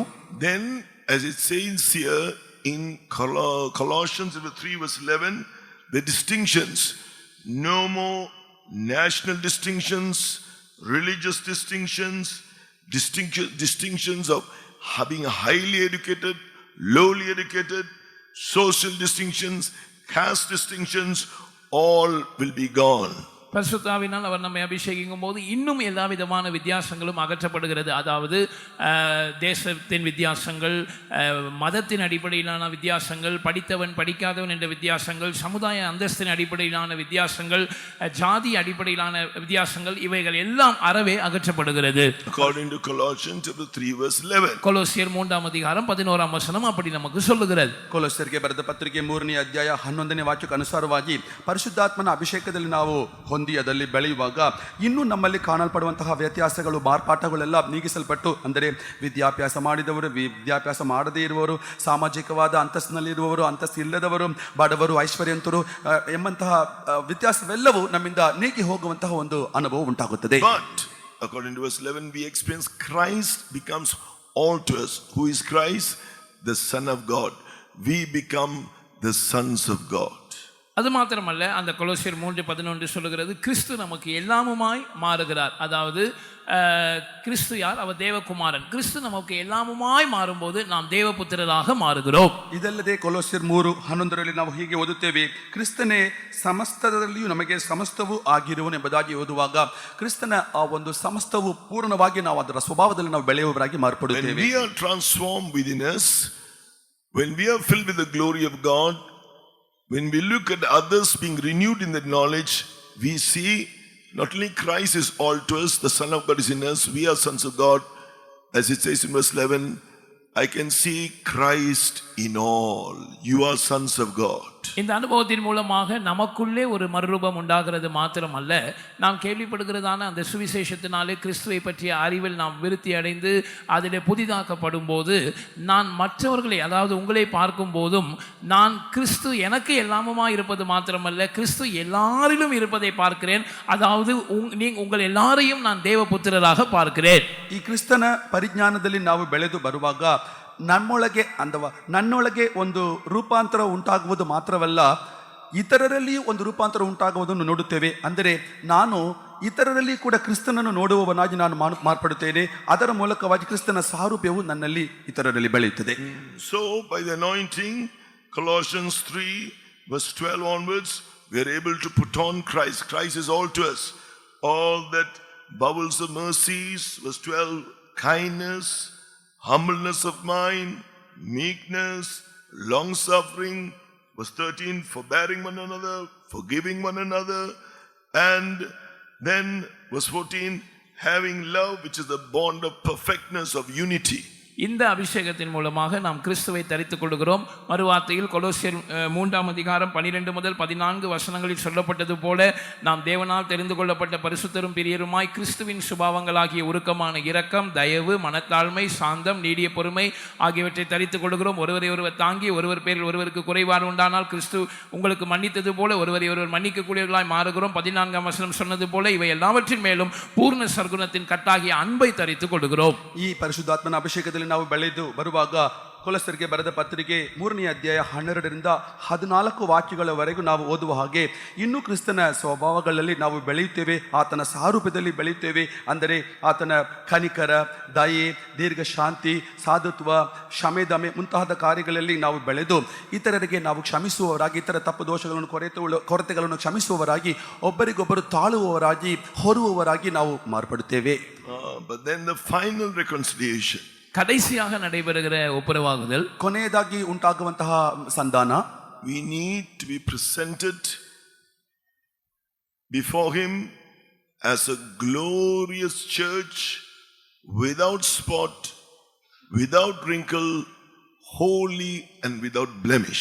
நாம் அவருக்கு முன்பாக கரை திரைகள் முதலானவைகள் இல்லாத பரிசுத்தமும் பிழையற்றதுமான மகிமையுள்ள சபையாக நிறுத்தப்பட வேண்டும். ಕಳಂಕ ಸುಕ್ಕು ದೋಷ ಮುಂತಾದೊಂದು ಇಲ್ಲದಂತಹ ಮಹಿಮೆಯುಳ್ಳ ಸಭೆಯೋ ಎಂಬಂತೆ ಆತನ ಎದುರಿನಲ್ಲಿ ನಾವು ನಿಂತುಕೊಳ್ಳಬೇಕು.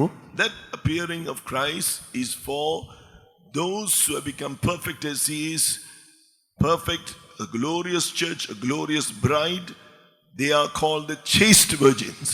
இந்த கிறிஸ்துவின் ரகசிய வருகையில் அவர் வெளிப்படுவது கிறிஸ்துவை போல பூர்ணமாக்கப்பட்டவர்களுக்காக, அதாவது அவருடைய மகிமையான மனவாட்டிக்காக, மகிமையான சபைக்காக. அவர்கள் கற்புள்ள கன்னிகை என்று அழைக்கப்படுகிறார்கள். ಈ ಕ್ರಿಸ್ತನ ರಹಸ್ಯ ಬರುಣದಲ್ಲಿ ಪ್ರಕಟವಾಗುವವರು ಅವರು ನಿಷ್ಕಳಂಕವಾದ ಕನ್ಯರು ಎಂಬುದಾಗಿ ನಾವು ಅವರನ್ನು ಕುರಿತು ನಾವು ಓದುತ್ತೇವೆ. ಅವರು ಪೂರ್ಣರಾದ ಪರಿಶುದ್ಧರಾಗಿ, ಪೂರ್ಣರಾದ ಸಭೆಯವರಾಗಿ ಕಾಣಲ್ಪಡುತ್ತಾರೆ. He sees those who are going to become perfect as he is, holy as he is. He sees them distinctly from others as a type. You read that in Song of Solomon, chapter 6, verse 9, my dove, my undefiled is but one. தம்மை போல பூர்ணமாக்கப்பட்டவர்கள், தம்மை போல பரிசுத்தமாக்கப்பட்டவர்கள், தம்முடைய அந்த மகிமையுள்ள மனவாட்டி சபையாக மாற்றப்பட்டவர்களை அவர் மற்றவர்களை பார்க்கிலும் தனித்துவம் வாய்ந்தவர்களாக காண்கிறார். அதை தான் உன்னத பாட்டின் புஸ்தகத்திலே நாம் வாசிக்கும் போது என் புறாவோ என் உத்தமியோ ஒருத்தி என்று சொல்லப்பட்டிருக்கிறது. ತನ್ನ ಹಾಗೆ ಪರಿಶುದ್ಧರಾದವರನ್ನು, ತನ್ನ ಹಾಗೆ ಪೂರ್ಣರಾದವರನ್ನು, ತನ್ನ ಹಾಗೆ ನಿಷ್ಕಳಂಕವಾದ ಕನ್ಯರಾಗಿ ಮಾರ್ಪಟ್ಟವರನ್ನು ಕರ್ತನಾದ ಯೇಸು ಅವರನ್ನು ಅಂಥವರನ್ನು ಪ್ರತ್ಯೇಕವಾಗಿ ನೋಡುತ್ತಾನೆ. ಅದನ್ನು ಕುರಿತು ಪರಮಗೀತೆ 6ನೇ ಅಧ್ಯಾಯ 9ನೇ ವಾಕ್ಯದಲ್ಲಿ ಹೀಗೆ ಓದುತ್ತೇವೆ, ನನ್ನ ಪಾರಿವಾಳವು ನನ್ನ ನಿರ್ಮಲೆಯೂ ಒಬ್ಬಳೇ. We began our life with Christ, being delivered from being called enemies, became the children of God, the righteous. நாம் இந்த ஒப்புரவாகுதலின் படியை ஆரம்பிக்கும் போது தேவனுக்கு துர்க்கிரியைகளினால் மனதில் சத்துருக்களாக இருந்ததான அந்த துர்க்கிரியைகளை விட்டு விடுதலையாக்கப்பட்டு இயேசுவின் இரத்தத்தினாலே நம்முடைய மனசாட்சி சுத்திகரிக்கப்பட்டு நீதிமான்கள் என்று அழைக்கப்படுகிறதான அந்த முதல் படியிலிருந்து ஆரம்பித்தோம். தேவனுடைய பிள்ளைகள் என்று அழைக்கப்படுகிறதான அந்த முதல் படியிலிருந்து ಆರಂಭಿತோம். ಈ ಸಂಧಾನದ ಸೇವೆಯ ಪ್ರಾರಂಭ ಅನುಭವವನ್ನು ನಾವು ನೋಡುವಾಗ ದುಷ್ಕ್ರಿಯೆಗಳ ಮೂಲಕವಾಗಿ ಯೋಚನೆಗಳ ಮೂಲಕವಾಗಿ ದೇವರಿಗೆ ಶತ್ರುಗಳಾಗಿ ಇದ್ದಂತಹ ನಮ್ಮನ್ನು ಕರ್ತನಾದ ಯೇಸು ತನ್ನ ರಕ್ತದ ಮೂಲಕವಾಗಿ ತೊಳೆದು ಆತನ ಪುತ್ರರಾಗಿ ಮಾರ್ಪಡುವಂತಹ ಅನುಭವವನ್ನು ಅಲ್ಲಿಂದ ಪ್ರಾರಂಭಿಸಿದೆವು. But the final work of reconciliation, we will come to the place to be found as his bride. ஆனால் அந்த ஒப்புரவாகுதலின் வேலை முடிவு பெறும்போது அவருடைய மனவாட்டி என்று அழைக்கப்படுகிறதான அந்த இடத்துக்கு நாம் கொண்டு வரப்படுவோம். ಆದರೂ ಆ ಸಂಧಾನದ ಸೇವೆಯ ಒಂದು ಅಂತ್ಯವನ್ನು ನೋಡುವಾಗ ಆತನ ಮದಲಗಿತ್ತಿ ಎಂಬಂತಹ ಅಂಶಕ್ಕೆ ತರಲ್ಪಡುತ್ತೇವೆ. What will he say to the bride, to you and I, who will come to that perfection of Christ? கிறிஸ்துவின் பூரணத்தை அடைந்ததான அந்த மனவாட்டியாகிய என்னையும் உங்களையும் பார்த்தவர் என்ன சொல்லுவார்? ಕ್ರಿಸ್ತನ ಪೂರ್ಣತೆಯನ್ನು ಹೊಂದಿಕೊಳ್ಳುವಂತಹ ಮದಲಗಿತಿಯಾಗಿ ಮಾರ್ಪಡುವಂತಹ ನಿಮ್ಮನ್ನು ಕುರಿತು ಕರ್ತನು ಏನು ಹೇಳುವನು? This verse in John chapter 14 is speaking of the bridegroom taking the bride to his place. John chapter 14. யோவான் 14ஆம் அதிகாரத்திலே மணவாளன் மணவாட்டியை தாம் இருக்கிறதான இடத்துக்கு கொண்டு போகிறதான அந்த அனுபவத்தை பற்றி பேசுகிறது. ಯೋಹಾನ ಸುವಾರ್ತೆ 14ನೇ ಅಧ್ಯಾಯವು ಮದಲಿಗಿತ್ತಿಯನ್ನು ತನ್ನ ಸ್ಥಳಕ್ಕೆ ಕೊಂಡೊಯ್ಯುವ ಅನುಭವವನ್ನು ಕುರಿತು ಹೇಳುತ್ತದೆ. Bridegroom goes away, prepares the place, prepares us. That's what is taking place now. மணவாளன் கடந்து போயிருக்கிறார். அவர் நமக்காக ஒரு ஸ்தலத்தை ஆயத்தம் பண்ணி கொண்டிருக்கிறார். அந்த ஸ்தலத்துக்காக நம்மை ஆயத்தம் பண்ணி கொண்டிருக்கிறார். இதுதான் இப்பொழுது நடந்து கொண்டிருக்கிற வேலை. ಮೊದಲಿಗೆನೋ ದಾಟಿ ಹೋಗಿದ್ದಾನೆ, ಆತನು ಒಂದು ಸ್ಥಳವನ್ನು ಸಿದ್ಧಪಡಿಸುತ್ತಿದ್ದಾನೆ, ಆ ಸ್ಥಳಕ್ಕಾಗಿ ನಮ್ಮನ್ನು ಸಿದ್ಧಪಡಿಸುತ್ತಿದ್ದಾನೆ. ಅದೇ ಈಗ ನಡೆಯುತ್ತಿರುವಂತಹ ಕೆಲಸ. Once it is prepared, once we become that glorious church, holy and without blemish, without spot or wrinkle, which means perfect as Christ, அந்த இடம் ஆயத்தமாக்கப்படும் போது, நாம் ஆயத்தமாக்கப்படும் போது கரை திரை முதலானவைகள் ஒன்றுமில்லாமல் பரிசுத்தமும் பிழையற்றதுமான மகிமையுள்ள சபையாக, அதாவது கிறிஸ்துவை போல பரிசுத்தம் உள்ளவர்களாக, கிறிஸ்துவை போல பூர்ணம் உள்ளவர்களாக நாம் மாற்றப்பட்ட பிற்பாடு ಆ ಸ್ಥಳವು ಸಿದ್ಧವಾದ ನಂತರ, ಆ ಸ್ಥಳಕ್ಕೆ ನಾವು ಸಿದ್ಧವಾದ ನಂತರ ಕಳಂಕ, ಶುಕ್ಕು, ದೋಷ ಮುಂತಾದೊಂದು ಇಲ್ಲದಂಥ ಪರಿಶುದ್ಧವೂ ನಿರ್ಮಲವೂ ಆಗಿರುವಂತಹ ಪ್ರಭಾವದ ಸಭೆಯೋ ಎಂಬಂತೆ ಆತನ ಮುಂದೆ ನಿಂತುಕೊಳ್ಳುವಂತಹ ಅರ್ಹತೆಯನ್ನು ನಾವು ಹೊಂದಿಕೊಳ್ಳುವ ಆ ಅನುಭವವು ಕ್ರಿಸ್ತನೇ ಹೋಲಿಕೆಯಾಗಿ ನಾವು ಮಾರ್ಪಟ್ಟ ನಂತರ he will take us to the eternal habitation for his bride.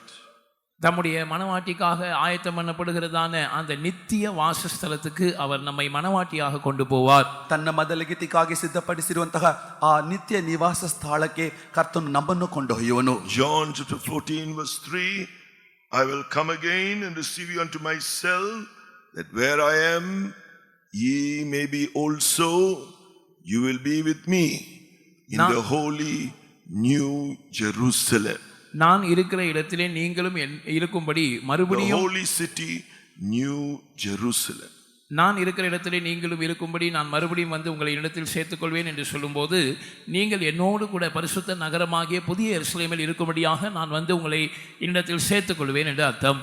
ನಾನು ಇರುವ ಸ್ಥಳದಲ್ಲಿ ನೀವು ಇರಬೇಕು ಅದಕ್ಕಾಗಿ ಪುನಃ ನಾನು ಬಂದು ನಿಮ್ಮನ್ನು ನನ್ನ ಕಡೆಗೆ ಸೇರಿಸಿಕೊಳ್ಳುವೆನೆಂಬುದಾಗಿ ಯೋಹಾನ ಸುವಾರ್ತೆ 14:3 ಕರ್ತನಾದ ಯೇಸು ಹೇಳಿರುವುದು ಅದು ಪರಿಶುದ್ಧ ಪಟ್ಟಣವಾಗಿರುವಂತಹ ಹೊಸ ಯೆರೂಸಲೇಮಿನಲ್ಲಿ ಕರ್ತನೊಂದಿಗೆ ಇರುವಂತಹ ಅನುಭವವನ್ನು ತೋರಿಸುತ್ತದೆ. So to bring us to this final work of reconciliation, இந்த ஒப்புரவாகுதலின் அந்த இறுதி வேளைக்கு நம்மை கொண்டு வரும்படியாக, ಈ ಸಂಧಾನದ ಕೆಲಸದ ಅಂತ್ಯದ ಒಂದು ಭಾಗಕ್ಕೆ ನಮ್ಮನ್ನು ತರುವುದಕ್ಕಾಗಿ we began by listening to these points as coming under the covenant of peace. சமாதான உடன்படிக்கையின் கீழ் இந்த குறிப்புகளை நாம் கவனிக்க ஆரம்பித்தோம். ಈ ಎಲ್ಲ ಅಂಶಗಳನ್ನು ಸಮಾಧಾನದ ಒಡಂಬಡಿಕೆ ಎಂಬಂತಹ ಅಂಶದ ಕೆಳಗೆ ನಾವು ಧ್ಯಾನಿಸಿದೆವು. We already heard during the days of the convention messages, if you noted it down, he is called the mediator of the new covenant according to Hebrews chapter 8 verse 6. எபிரேயர் 8ஆம் அதிகாரம் 6ஆம் வசனத்தில் அவர் புதிய ஏற்பாட்டின் அல்லது புதிய உடன்படிக்கையின் மத்தியஸ்தர் என்று அழைக்கப்படுகிறார். இதை குறித்து கன்வென்ஷனிலே கடந்த நாட்களின் தூதுகளிலே நாம் கேட்டோம். நீங்கள் கவனமாய் கவனித்திருப்பீர்கள் என்றால், குறிப்பெடுத்திருப்பீர்கள் என்றால் அதை கவனித்திருப்பீர்கள். ಇಬ್ರಾಯರಿಗೆ ಬರೆದ ಪತ್ರಿಕೆ 8ನೇ ಅಧ್ಯಾಯ 6ನೇ ವಾಕ್ಯಕ್ಕೆ ಅನುಸಾರವಾಗಿ ಆತನು ಹೊಸ ಒಡಂಬಡಿಕೆಯ ಮಧ್ಯಸ್ಥಿಕೆ ಮಾಡುವವನು ಎಂಬುದಾಗಿ ಆತನನ್ನು ಕುರಿತು ನೋಡುತ್ತೇವೆ. ಇದನ್ನು ಕುರಿತು ಕಳೆದ ದಿನಗಳಲ್ಲಿ ನೀವು ಸಂದೇಶಗಳನ್ನು ಗಮನವಾಗಿ ಕೇಳಿರುವುದಾದರೆ ಅರ್ಥ ಮಾಡಿಕೊಳ್ಳಬಹುದು. Not only as a mediator of the new covenant, he has obtained the promise of the Holy Spirit and shed it forth on the day of Pentecost. புதிய ஏற்பாட்டின் மத்தியஸ்தராக அவர் பரிசுத்த ஆவியின் வாக்குத்தத்தத்தை பெற்று பெந்தெகோஸ்தே நாளில் அதை பொழிந்தருளினது ಮಾತ್ರಮಲ್ಲ, ಹೊಸ ಒಡಂಬಡಿಕೆಯ ಮಧ್ಯಸ್ಥನಾಗಿ ಆತನು ವಾಗ್ದಾನ ಮಾಡಲ್ಪಟ್ಟಂತಹ ಪರಿಶುದ್ಧಾತ್ಮನನ್ನು ಹೊಂದಿ ಭೂಮಿಗೆ ಕಳುಹಿಸಿಕೊಟ್ಟಿರುವುದು ಮಾತ್ರವಲ್ಲ. As it says in verse 6, he has obtained a more excellent ministry by the same anointing. He has ordained this ministry of the New Testament, ministry of reconciliation. இதே அபிஷேகத்தின் மூலமாக after our the order of Melchizedek. இதே அபிஷேகத்தின் மூலமாக அவர் முக்கியமான ஆசாரிய ஊழியத்தையும் பெற்றிருக்கிறார். அதாவது மெல்கிசேதேக்கின் முறைமையின்படியான இந்த ஆசாரிய ஊழியத்தை, ஒப்புரவாகுதலின் ஊழியத்தை அந்த அபிஷேகத்தின் மூலமாக அவர் ஸ்தாபித்திருக்கிறார். ಇದೇ ಅಭಿಷೇಕದ ಮೂಲಕವಾಗಿ ಒಂದು ಶ್ರೇಷ್ಠವಾದ ಯಾಜಕತ್ವ ಸೇವೆಯನ್ನು ಆತನು ಹೊಂದಿದ್ದಾನೆ. ಅಂದರೆ ಮೆಲ್ಕಿಜೆದೇಕನ ಕ್ರಮಕ್ಕನುಸಾರವಾದ ಸಂಧಾನದ ಸೇವೆಯನ್ನು ಆತನು ಹೊಂದಿದ್ದಾನೆ. They are doing this ministry of reconciliation, all what you heard just now. இந்த ஒப்புரவாகுதலின் According to 2 Corinthians chapter 5 verse 18 to 20. இந்த ஒப்புரவாகுதலின் வேலை குறித்து இதுவரைக்கும் நீங்கள் கேள்விப்பட்டதான இந்த வார்த்தைகளின்படியாக இந்த ஒப்புரவாகுதலின் ஊழியத்தை நாங்கள் செய்கிறோம். இந்த ஒப்புரவாகுதலின் ஊழியத்தை பற்றி 2 கொரிந்தியர் 5 அதிகாரம் 18 முதல் 20 வரை உள்ள வசனங்களில் நாம் வாசித்து அறிந்து கொள்ளலாம். ಈ ಸಂಧಾನದ ಸೇವೆಯ ಮೂಲಕವಾಗಿ ಏನು ನಡೀತದೆ, ನಾವು ಈ ಸೇವೆಯಲ್ಲಿ ಏನು ಮಾಡುತ್ತೇವೆ ಎಂಬಂತಹ ಅಂಶವನ್ನು ಕುರಿತು ಇಷ್ಟರವರೆಗೆ ಕೇಳಿದಂತಹ ಪ್ರಸಂಗದ ಮೂಲಕವಾಗಿ ನೀವು ಗ್ರಹಿಸಿಕೊಳ್ಳಬಹುದು. ಈ ಸಂಧಾನದ ಸೇವೆಯನ್ನು ಕುರಿತು 2 ಕೊರಿಂಥಿ 5ನೇ ಅಧ್ಯಾಯ 18ರಿಂದ 20ನೇ ವಾಕ್ಯದವರೆಗೆ ಓದುತ್ತೇವೆ. They preach the word of reconciliation, which is the whole counsel of God, so that the church may be fully reconciled to him by doing the perfect will of God, according to 2 Corinthians 5 verse 19, word of reconciliation. தேவனுடைய சபையானது தேவனுடைய பரிபூர்ணமான சித்தத்தை செய்வதின் மூலமாக அவரோடு முழுமையாக ஒப்புரவாக்கப்படும்படியாக தேவனுடைய முழுமையான ஆரோக்கியமான உபதேசத்தை இந்த ஒப்புரவாகுதலின் உபதேசமாக நாங்கள் பிரசங்கிக்கிறோம். அந்த ஒப்புரவாகுதலின் உபதேசத்தை குறித்து 2 கொரிந்தியர் 5 அதிகாரம் 19 வசனம் நமக்கு சொல்லுகிறது. ದೇವರ ಸಭೆಯಾದದ್ದು ದೇವರ ಪರಿಪೂರ್ಣವಾದ ಚಿತ್ತವನ್ನು ಮಾಡುವಂತೆ ಈ ಒಂದು ದೇವರ ಸಂಕಲ್ಪವು, ದೇವರ ಉದ್ದೇಶವು ಈ ಸಂಧಾನದ ಸೇವೆಯ ಮೂಲಕವಾಗಿ ದೇವರ ಸಭೆಗೆ ಪ್ರಕಟಿಸಲ್ಪಡುತ್ತದೆ. ಅದನ್ನು ಕುರಿತು 2 ಕೊರಿಂಥಿ 5:19 ಓದುತ್ತೇವೆ. To bring the church into that place is also called the most holy place within the veil in eternity, New Jerusalem. அந்த ஸ்தலத்துக்குள், அதாவது புதிய எருசலேமுக்குள் சபையை கொண்டு வரும்படியாக, அந்த புதிய எருசலேம் என்பது நித்தியத்திலே மகா பரிசுத்த ஸ்தலம் என்று, திரைக்குள்ளாக இருக்கிற மகா பரிசுத்த ஸ்தலம் என்று அழைக்கப்படுகிறது. அந்த புதிய எருசலேமுக்குள், அந்த மகா பரிசுத்த ஸ்தலத்துக்குள் சபையை கொண்டு வரும்படியாக, ಆ ಸ್ಥಳಕ್ಕೆ ಸಭೆಯನ್ನು ತರುವುದಕ್ಕಾಗಿ, ಅಂದರೆ ನಿತ್ಯತೆಯಲ್ಲಿ ಅತಿ ಪರಿಶುದ್ಧ ಸ್ಥಳದೊಳಗೆ ಸಭೆಯನ್ನು ತರುವುದಕ್ಕಾಗಿ ಎಂಬುದಾಗಿ ನಾವು ನೋಡುವಾಗ ಅತಿ ಪರಿಶುದ್ಧ ಸ್ಥಳವನ್ನುವುದು ಹೊಸ ಯೆರೂಸಲೇಮ್ ಆಗಿ ಕಾಣಲ್ಪಡುತ್ತದೆ. Just as is written in Hebrews chapter 10 verse 19 and 20, he shed his blood to bring us into that most holy place, to make us perfect. He rent his flesh, he rent his own will and died on the cross and did the perfect will of the Father. நம்மை பூர்ணப்படுத்தி அந்த மகா பரிசுத்த ஸ்தலத்துக்குள் நம்மை கொண்டு வரும்படியாக எபிரேயர் 10 அதிகாரம் 19, 20 ஆகிய வசனங்களில் நாம் வாசிக்கிற பிரகாரம் இயேசு தம்முடைய இரத்தத்தை சிந்தி தம்முடைய மாம்சமாகிய திரையை கிழித்தார். அதாவது தம்முடைய சொந்த சித்தத்தை கிழித்து தேவனுடைய பரிபூர்ணமான சித்தத்தை செய்யும்படியாக தம்மை ஒப்பு கொடுத்தார். ನಮ್ಮನ್ನು ಆ ಒಂದು ಸ್ಥಳಕ್ಕೆ ತರುವುದಕ್ಕಾಗಿ ಇಬ್ರಾಯರಿಗೆ ಬರೆದ ಪತ್ರಿಕೆ 10ನೇ ಅಧ್ಯಾಯ 19-20 ವಾಕ್ಯಗಳಲ್ಲಿ ನಾವು ಓದುವ ಪ್ರಕಾರ ಕರ್ತನಾದ ಯೇಸು ತನ್ನ ದೇಹವೆಂಬ ತೆರೆಯನ್ನು ಸೀಳಿ, ಅಂದರೆ ತನ್ನ ಸ್ವಂತ ಚಿತ್ತವನ್ನು ಕರ್ತನು ಸೀಳಿ ಈ ಹೊಸದು ನೂತನವೂ ಆಗಿರುವಂತಹ ಈ ಮಾರ್ಗಕ್ಕೆ, ಅತಿ ಪರಿಶುದ್ಧ ಸ್ಥಳಕ್ಕೆ ನಮ್ಮನ್ನು ತಂದು ಸೇರಿಸಿದ್ದಾನೆ. His servants who are doing this ministry of reconciliation, preaching the word of reconciliation, likewise must be willing to make sacrifices and go through sufferings in their flesh to do the whole will of God, in order that the church may be presented as that glorious church, as it is written in Colossians chapter 1 verse 25, they fill up that which is behind of the afflictions of Christ in their flesh for the church, for the body's sake, for them to come to the perfection. தேவ சபை பூரணத்தை அடையும்படியாக கர்த்தராகிய இயேசு எப்படி தம்முடைய மாம்சமாகிய திரையை சொந்த சித்தத்தை கிழித்து தேவ சித்தத்தை பரிபூர்ணமாக செய்தாரோ, இப்பொழுது இந்த ஒப்புரவாகுதலின் ஊழியத்தை செய்து ஒப்புரவாகுதலின் உபதேசத்தை பிரசங்கிக்கிறதான கர்த்தருடைய ஊழியர்கள் அவர்களும் கூட தேவனுடைய பரிபூர்ணமான சித்தத்தை செய்யும்படியாக பாடுகள் உபத்திரவங்களின் ஊடாக தங்களுடைய சரீரத்திலே கடந்து போக ஆயத்தமாக இருக்க வேண்டும். கொலோசியர் 1:27 வசனத்திலே இதை குறித்து நாம் வாசிக்கிறோம். 24 வசனத்திலே அதை குறித்து நாம் வாசிக்கிறோம். அதாவது அவருடைய சரீரமாகிய சபைக்காக அந்த சபை பூரணத்துக்கு கொண்டு வரும்படியாக கிறிஸ்துவினுடைய உபத்திரவங்களில் குறைவானதை என்னுடைய மாம்சத்திலே நான் நிறைவேற்றுகிறேன் என்று இந்த ஊழியத்தை செய்ததான பரிசுத்த பவுல் சொல்லுகிறார். ಆ ಪೂರ್ಣತೆಗೆ ಸಭೆಯನ್ನು ತರುವುದಕ್ಕಾಗಿ ಹೇಗೆ ಕರ್ತನಾದ ಯೇಸು ತನ್ನ ದೇಹವೆಂಬ ಶರೀರವನ್ನು ಸೀಳಿ ದೇವರ ಚಿತ್ತವನ್ನು ಮಾಡುವುದಕ್ಕಾಗಿ ತನ್ನ ಶರೀರದಲ್ಲಿ ಬಾಧೆಗಳನ್ನು ಅನುಭವಿಸಿದನು, ಹಾಗೆಯೇ ಈ ಸಂಧಾನ ಸೇವೆ ಮಾಡುವಂತಹ ದೈವ ಸೇವಕರು, ಸಂಧಾನ ಸೇವೆಯ ಉಪದೇಶಗಳನ್ನು ಸಾರುವಂತಹ ದೈವ ಸೇವಕರು ತಮ್ಮ ಶರೀರದಲ್ಲಿ ಕೂಡ ಬಾಧೆಗಳನ್ನು ಅನುಭವಿಸುವವರಾಗಿ ದೇವರ ಪೂರ್ಣ ಚಿತ್ತವನ್ನು ಮಾಡುವುದಕ್ಕಾಗಿ ತಮ್ಮ ಶರೀರವನ್ನು ಒಪ್ಪಿಸಿಕೊಡಬೇಕು ಎಂಬಂತಹ ಅಂಶವನ್ನು ಕುರಿತು ಕೊಲೊಸ್ಸರಿಗೆ ಬರೆದ ಪತ್ರಿಕೆ 1ನೇ ಅಧ್ಯಾಯ 24ನೇ ವಾಕ್ಯದಲ್ಲಿ ನಾವು ಹೀಗೆ ಓದುತ್ತೇವೆ, ಕ್ರಿಸ್ತನ ದೇಹದಲ್ಲಿ ಮಿಕ್ಕಿದ ಆ ಬಾಧೆಗಳನ್ನು ನನ್ನ ದೇಹದಲ್ಲಿ ನಾನು ನೆರವೇರಿಸುತ್ತೇನೆ ಎಂಬುದಾಗಿ ಸಂತ ಪೌಲನು ಹೇಳುತ್ತಾನೆ. Finally, we are going to come to experience that place, that the sure mercies of David, that covenant of peace, when we are going to be transformed and experience that glorious resurrection.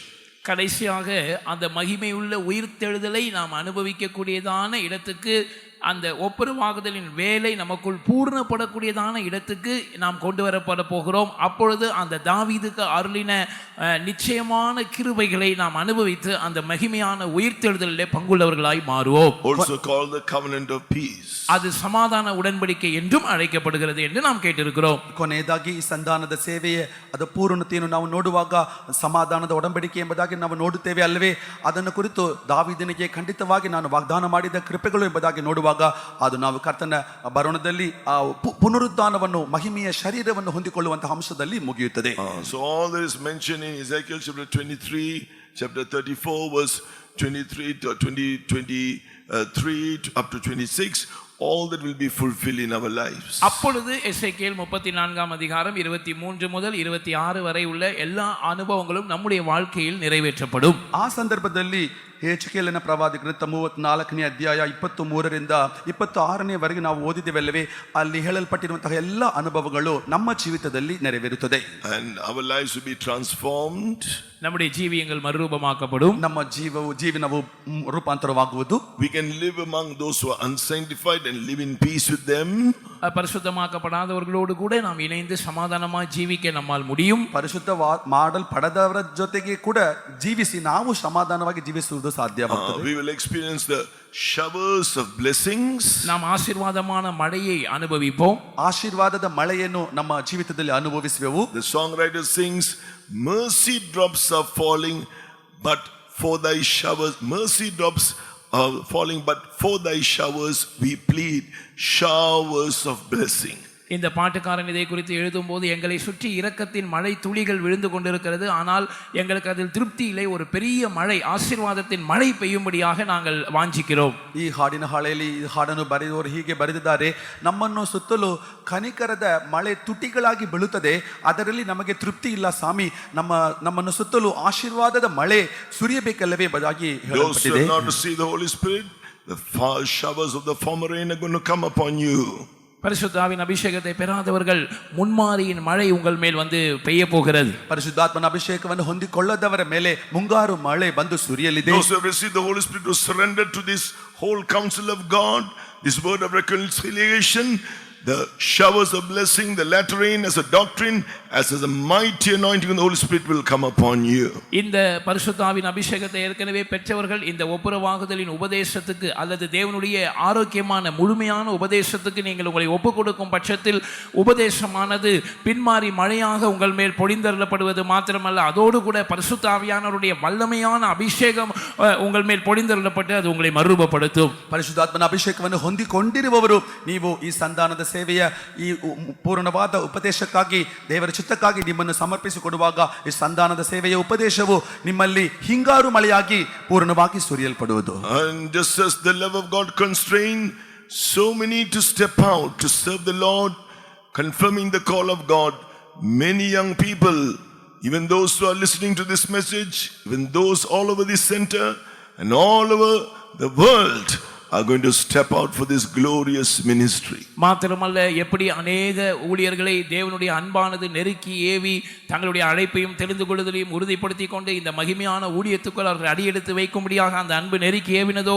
இப்பொழுது இந்த வார்த்தைகளை கேட்டுக்கொண்டிருக்கிறதான இந்த சென்டரில் இருக்கிற வாலிபர்கள் மாத்திரமல்ல, முழு உலகத்திலும் அநேக வாலிபர்கள் இந்த வசனத்துக்கு தங்களை ஒப்புக் கொடுத்து தேவன் அன்பினால் நெருக்கி ஏவப்பட்டவர்களாக தங்களை இந்த மகிமையான ஊழியத்துக்கு ஒப்புக் கொடுக்க போகிறார்கள். ಹೇಗೆ ದೇವರ ಪ್ರೀತಿಯು ಮನುಷ್ಯರನ್ನು ಅವರನ್ನು ಎಳೆದು ಸೆಳೆದು ದೇವರ ಸೇವೆಗಾಗಿ ಕರೆತಂದಿದೆಯೋ, ಹಾಗೆಯೇ ಇಲ್ಲಿ ಮಾತ್ರವಲ್ಲ, ಈ ಕೇಂದ್ರದಲ್ಲಿ ಮಾತ್ರವಲ್ಲ, ಈ ಇಡೀ ಲೋಕದಲ್ಲಿಯೂ ಅನೇಕ ಯೌವನಸ್ಥರನ್ನು ಕರ್ತನಾದ ದೇವರ ಪ್ರೀತಿಯು ಅವರನ್ನು ಎಳೆದು ಅವರನ್ನು ಸೆಳೆದು ಈ ಮಹಿಮೆಯಾದ ಸೇವೆಗೆ ಬರುವುದಕ್ಕಾಗಿ ಅವರನ್ನು ಮುಂದೆ. This is the great revival God is going to send in our midst. He started to do so. ஒரு பெரிய எழுப்புதலை தேவன் நம்முடைய மத்தியில் அனுப்ப போகிறார். இதுவே அந்த எழுப்புதலா இருக்கிறது. அவர் அதை ஏற்கனவே ஆரம்பித்து இருக்கிறார். ಒಂದು ಮಹಾ ಒಂದು ಉಜ್ಜೀವನವನ್ನು ಕರ್ತನು ನಮ್ಮ ಮಧ್ಯದಲ್ಲಿ ಕಳುಹಿಸಲಿದ್ದಾನೆ. ಈಗಲೇ ಅದು ಪ್ರಾರಂಭವಾಗಿದೆ. ಈಗಲೇ ಅದು ಉಜ್ಜೀವನ ಬಂದಿದೆ. It will become a collective revival. ஆனால் இது ஒரு ஒட்டுமொத்த எழுப்புதலாக மாற போகிறது. ಆದರೂ ಇದು ಒಂದು ಎಲ್ಲಕ್ಕೂ ಸೇರಿರುವ ಒಂದು ಉಜ್ಜೀವನವಾಗಿ ಮಾರ್ಪಡಲು ಹೋಗುತ್ತದೆ. We have no time to sing any chorus. We'll all stand. Chorus பாடுவதற்கு நமக்கு நேரமில்லை. ஆனால் நாம் எல்லாரும் எழும்பி நின்று இந்த வார்த்தைகள் நமக்குள் நிறைவேற்றப்படும்படியாக, இந்த ஒப்புரவாகுதலின் வேலை நமக்குள் பூர்ணமாய் நடைபெறும்படியாக இந்த வார்த்தைகளுக்கு ஒப்பு கொடுத்து பரிசுத்த ஆவியானவருடைய வல்லமைக்காக நாம் ஒப்பு கொடுத்து எழும்பி நிற்போம். ಈಗ ಕೋರಸ್ ಹಾಡುವುದಕ್ಕೆ ನಮಗೆ ಸಮಯವಿಲ್ಲ. ನಾವೆಲ್ಲರೂ ಎದ್ದು ನಿಂತುಕೊಳ್ಳೋಣ, ಆತ್ಮ ಪರವಶರಾಗೋಣ. ಈ ಸಂಧಾನದ ಸೇವೆಯ ಉಪದೇಶಗಳು, ವಾಕ್ಯಗಳು ನಮ್ಮಲ್ಲಿ ನೆರವೇರುವುದಕ್ಕಾಗಿ ಪರಿಶುದ್ಧಾತ್ಮ ಭರಿತರಾಗಿ Say, ಮಾರ್ಪಡೋಣ. Lord, I don't want mercy drops. I want showers of blessing. ஆண்டவரே, இரக்கத்தின் துளிகளில் மாத்திரம் எனக்கு திருப்தி இல்லை, ஆசீர்வாதமான ஒரு பெருமழையை நான் விரும்புகிறேன் என்று ஆண்டவரை பார்த்து சொல்லுங்கள். ಸ್ವಾಮಿ, ಕರುಣೆಯ ತುಟಿಗಳು ನನಗೆ ತೃಪ್ತಿ ಇಲ್ಲ, ಆಶೀರ್ವಾದದ ಮಳೆ ನನ್ನ ಮೇಲೆ ಸುರಿಯಬೇಕಲ್ಲವೇ ಎಂಬುದಾಗಿ ಕರ್ತನನ್ನು ನೋಡಿ I want ಹೇಳಿರಿ. you to do this work of perfectly reconciling me into yourself. என்னை Bring me to the final work of reconciliation. என்னை உமோடு பூர்ணமாக ஒன்றாக்குகிற அந்த வேலைக்கு நீர் என்னை ஆயத்தப்படுத்தும்படியாக, அந்த ஒன்றாக்கப்படுதலின் வேலையை எனக்குள் பரிபூர்ணமாய் நிறைவேற்றும்படியாக நான் என்னை ஒப்புக் கொடுக்கிறேன். ನನ್ನನ್ನು ಪೂರ್ಣವಾಗಿ ನಿನ್ನ ಸಂಗಡ ಸಂಧಾನಪಡಿಸುವಂತಹ ಆ ಕೆಲಸಕ್ಕಾಗಿ, ಪರಿಪೂರ್ಣವಾದ ಕೆಲಸಕ್ಕಾಗಿ ನನ್ನನ್ನು ನಾನು ಸಮರ್ಪಿಸಿ ಕೊಡುತ್ತೇನೆ. For whom is it? All who have heard the message today, servants of God and children of God. இது யாருக்காக? இன்றைக்கு கர்த்தருடைய வார்த்தையை கேட்ட எல்லாருக்காக, கர்த்தருடைய ஊழியர்கள், தேவனுடைய ஜனங்கள் யாவருக்காக. ಈ ವಾಕ್ಯಗಳು ಯಾರಿಗಾಗಿ ಕೊಡಲ್ಪಟ್ಟಿದೆ? ಈ ದಿನದಲ್ಲಿ ದೇವರ ವಾಕ್ಯಗಳನ್ನು ಕೇಳಿದ ಎಲ್ಲ ದೇವ ಸೇವಕರು ಮತ್ತು ವಿಶ್ವಾಸಿಗಳಿಗಾಗಿಯೇ ಸರಿ. The showers are here. இதோ மழை பெய்கிறது. ಈಗೋ ಆಶೀರ್ವಾದದ ಮಳೆ பெற்றுக்கொள்ளுங்கள், ಹೊಂದಿಕೊಳ್ಳಿರಿ. Speak in tongues. அந்நிய பாஷைகளை பேசுங்கள், ಅನ್ಯ ಭಾಷೆಗಳು ಮಾತನಾಡಿರಿ. Hallelujah, hallelujah.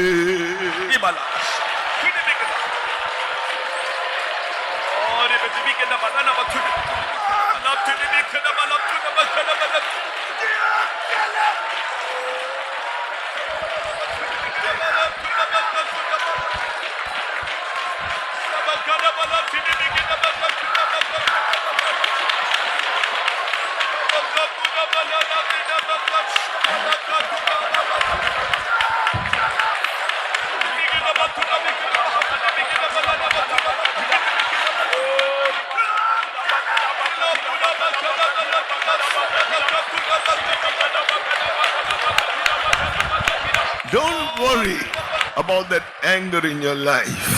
உங்களுடைய ஜீவியத்தில் இருக்கிற அந்த கோபத்தை பற்றி நீங்கள் கவலைப்பட வேண்டாம். ನಿಮ್ಮ ಜೀವಿತದಲ್ಲಿ ಕಾಣಲ್ಪಡುವಂತಹ ಕೋಪವನ್ನು ಕುರಿತು ಚಿಂತಿಸಬೇಡ. Don't worry about the filthiness in your thoughts or thought realm. உங்களுடைய சிந்தனைகளிலே அல்லது Filthiness of the spirit. உங்களுடைய சிந்தனைகளிலே அல்லது சிந்தை மண்டலத்தில் இருக்கிறதான ஆவியில் இருக்கிற அந்த அசுசியை பற்றி நீங்கள் கலங்க வேண்டாம். ನಿಮ್ಮ ಯೋಚನೆಗಳ ಭಾಗದಲ್ಲಿ, ನಿಮ್ಮ ಆತ್ಮದಲ್ಲಿ ಕಾಣಲ್ಪಡುವಂತಹ ಅಶುದ್ಧತೆಗಳನ್ನು ಕುರಿತು ನೀವು ಚಿಂತಿಸಬೇಡ. You repent and right now say, not I but Christ lives in me.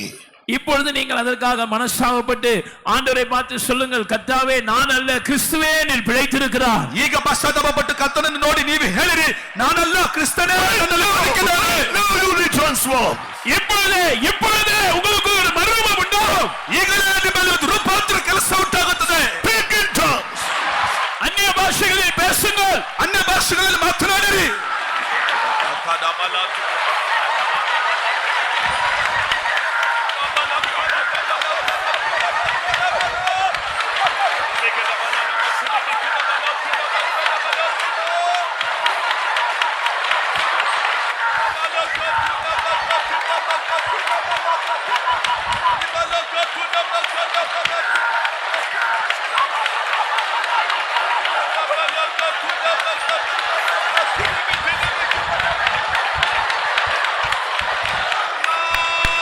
Not only delivering us from our sins and making us children, making us the righteous, justifying us, but one day He's going to take us to be with Him.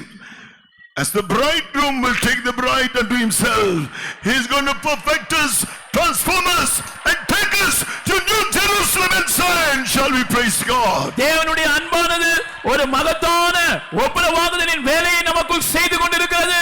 துர்க்கிரியங்களினால் மனதில் சத்துருக்களாய் இருந்த நம்மை அவரோடு ஒப்புரவாக்கி தேவனுடைய பிள்ளைகளாய் நீதிமான்களாய் மாற்றுகிற அந்த ஆரம்ப கட்டம் மாத்திரமல்ல, முடிவாக அந்த ஒப்புரவாகுதலின் வேலையின் மூலமாக நம்மை அவரை போல பரிசுத்தமுள்ளவர்களாய் பூர்ணமுள்ளவர்களாய் மாற்றி அவருடைய மனவாட்டியாக அவர் இருக்கிற அதே இடத்துக்கு நம்மை கொண்டு போக போகிறார். அந்த தேவனுடைய அன்பு அந்த ஒப்புரவாகுதலின் வேலையை நமக்குள் பூர்ணப்படுத்த போகிறது. அதற்காக நாம் ஸ்தோத்திரம் பண்ணுவோம். ದೇವರಿಗೆ ಶತ್ರುಗಳಾಗಿದ್ದಂತಹ ನಮ್ಮನ್ನು ಕ್ಷಮಿಸಿ, ನಮ್ಮನ್ನು ನೀತಿವಂತರಾಗಿ ಎನಿಸಿ, ನಮ್ಮನ್ನು ಆಶೀರ್ವದಿಸಿ, ನಮ್ಮನ್ನು ಪರಿಶುದ್ಧಪಡಿಸಿದ ಮಾತ್ರವಲ್ಲ, ಆತನ ಬದಲಿಗಿದ್ದಾಗ ನಮ್ಮನ್ನು ಮಾರ್ಪಡಿಸಿ ನೂತನ ಯೆರೂಸಲೇಮ್, ಹೊಸ ಯೆರೂಸಲೇಮಿಗೆ ನಮ್ಮನ್ನು ಸೇರಿಸುವಂತಹ ದೇವರು ನಮ್ಮ ಜೀವಿತದಲ್ಲಿ ಮಾಡುತ್ತಿರುವಂತಹ ಈ ಅಂದವಾದ ಸಂಧಾನದ ಕ್ರಿಯೆಯನ್ನು ಮುಗಿಸಲು ಹೋಗುತ್ತಾನೆ. ಅದಕ್ಕಾಗಿ ನಾವು ಕರ್ತನಿಗೆ ಸ್ತೋತ್ರ ಮಾಡೋಣ. Hallelujah. Thank you, dear Father. Thank you, Lord Jesus. Thank you, God, Holy Spirit. We glorify your name, O God. We thank you, Lord. Let us pray. ஜெபிப்போம்.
Amen. ನಮ್ಮನ್ನು ಪ್ರೀತಿಸುವಂತ ಕರ್ತನೆ ಕೊಟ್ಟಂತ ಒಳ್ಳೆಯ ಸಂದರ್ಭಕ್ಕಾಗಿ ಸ್ತೋತ್ರ. ಈ ಸಮಾವೇಶದ ಆರಂಭದಿಂದ ಈ ದಿವಸದವರೆಗೆ ನೀನು ನಮ್ಮನ್ನು ಆಶೀರ್ವದಿಸಿದೆ. ನೀನು ಕೊಟ್ಟಂತ ಎಲ್ಲ ಉಪದೇಶಗಳಿಗಾಗಿ ಸ್ತೋತ್ರ, ಆಶೀರ್ವಾದಗಳಿಗಾಗಿ ಸ್ತೋತ್ರ. ಈ ದಿವಸಗಳಲ್ಲಿ ಕರ್ತನೆ, ಈ ದಿವಸ ನಮ್ಮ ಕೂಟ ನೀನು ಆಶೀರ್ವದಿಸಿದ್ದಿ, ಅದಕ್ಕಾಗಿ ಸ್ತೋತ್ರ. ಹಾಡುಗಳನ್ನು ಆಶೀರ್ವದಿಸಿ ಒಳ್ಳೆಯ ಸಾಕ್ಷಿ ನೀನು ದಯಪಾಲಿಸಿಕೊಟ್ಟಿದ್ದಿ. ನಿನ್ನ ಪರಲೋಕದಿಂದ ನಿನ್ನ ಆಲೋಚನೆ ನೀನು ನಮ್ಮ ದಯಪಾಲಿಸಿಕೊಟ್ಟದಕ್ಕಾಗಿ ಸ್ತೋತ್ರ. ದಾವೀದನು ಅವರನ್ನು ಆಳುವನು, ಅವನೊಂದಿಗೆ ಕರ್ತನೆ ಸಮಾಧಾನದ ಒಡಂಬಡಿಕೆ ನೀನು ಮಾಡಿದೆ ಎಂಬುದಾಗಿ ನಿನ್ನ ವಾಕ್ಯದಲ್ಲಿ ನಾವು ಕೇಳಿದೆವು ಕರ್ತನೆ.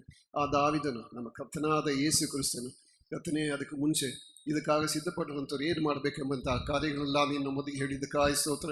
ಪಾಪದಲ್ಲಿ, ನಾಶದಲ್ಲಿ ನಿನ್ನಿಂದ ಬಿಟ್ಟು ದೂರ ಹೋಗಿದಂಥ ನಮ್ಮನ್ನು ಕ್ರಿಸ್ತನೊಂದಿಗೆ ಸಂಧಾನ ಮಾಡಿದೆ. ನಿನ್ನ ಶರೀರ ಮುಖಾಂತರ ಸಂಧಾನ ಮಾಡಿದೆ. ಪರಿಶುದ್ಧಾದ ದೀಕ್ಷಾಸ್ಥಾನದ ಅನುಭವ ಮೂಲಕವಾಗಿ, ಪರಿಶುದ್ಧಾತ್ಮದ ಅಭಿಷೇಕ ಮೂಲಕ ನಮ್ಮನ್ನು ಒಂದು ಮಾಡೋದಕ್ಕಾಗಿ ಸ್ತೋತ್ರ. ಸಂಧಾನದ ಉಪದೇಶವನ್ನು, ಸಂಧಾನದ ಸೇವೆ ನೀನು ನಮ್ಮ ದಯಪಾಲಿಸ್ಕೊಟ್ಟಿದ್ದಿ. ಕ್ರಿಸ್ತನೊಂದಿಗೆ ದೇವರೊಂದಿಗೆ ಒಟ್ಟಾಗಿರುವಂಥ ಸೇವೆಯನ್ನು ಕೊಟ್ಟಿದ್ದಿ ಕರ್ತನೇ. ಮನುಷ್ಯರೊಂದಿಗೆ ಒಂದಾಗುವುದು ಮಾತ್ರವಲ್ಲ, ದೇವರೊಂದಿಗೆ ಒಂದಾಗುವುದಕ್ಕಾಗಿ ಹಂತ ಹಂತವಾಗಿ ನೀನು ನಮ್ಮನ್ನು ನಡೆಸ್ತಿದ್ದಿ. ಅದಕ್ಕಾಗಿ ಸ್ತೋತ್ರ ಕರ್ತನೇ. ಅದಕ್ಕಾಗಿ ದಿವ್ಯಾಶೀರ್ವಾದ ಮಳೆಯನ್ನು ನೀನು ನಮಗೆ ದಯಪಾಲಿಸ್ಕೊಟ್ಟದಕ್ಕಾಗಿ ಸ್ತೋತ್ರ. ಈ ದಿವಸಗಳಲ್ಲಿ ಒಂದು ದೊಡ್ಡ ಅಭಿಷೇಕ ನಮ್ಮನ್ನು ಆಳುವಂತೆ ನೀನು ಸಹಾಯ ಮಾಡುತ್ತೇನೆ. ಈ ಕನ್ವೆನ್ಷನ್ ಮುಗಿಸುವುದಕ್ಕಿಂತ ಮುಂಚೆ ಎಲ್ಲರೊಂದು ದೊಡ್ಡ ಅಭಿಷೇಕದೊಂದಿಗೆ ಹಿಂತಿರುಗಿ ಹೋಗುವಂತೆ ಸಹಾಯ ಮಾಡು. ನೀನು ಅತಿ ಶೀಘ್ರದಲ್ಲಿ ಬರುತ್ತಿ. ಸಂಧಾನವಾದಂಥ ಕ್ರಿಸ್ತನೊಂದಿಗೆ ಐಕ್ಯಪಟ್ಟಂಥವ್ರಿಗಾಗಿ ನೀನು ಕಳಂಕ ಸುಕ್ಕು ಇಲ್ಲದಂಥ ಆ ಸಭೆಗಾಗಿ ನೀನು ಅತಿ ಶೀಘ್ರವಾಗಿ ಬರುತ್ತಿ. ನಿನ್ನ ಹಸ್ತದಲ್ಲಿ ನಮ್ಮನ್ನು ಒಪ್ಪಿಸ್ಕೊಡುತ್ತೇವೆ. ನಿನ್ನ ವಾಕ್ಯವನ್ನು ಪ್ರಕಟಿಸಲು ದಾಸನಿಗೆ ಕೊಟ್ಟಂಥ ಎಲ್ಲ ಕೃಪೆಗಳಿಗೆ ಸ್ತೋತ್ರ. ನಿನ್ನ ಮಹಿಮೆಗಾಗಿ ನೀನು ಜೀವಿಸುತ್ತ ಸಹಾಯ ಮಾಡು. ಯೇಸು ನಾಮದಲ್ಲಿ ಬೇಡಿಕೊಳ್ತೇವೆ ತಂದೆ. Amen.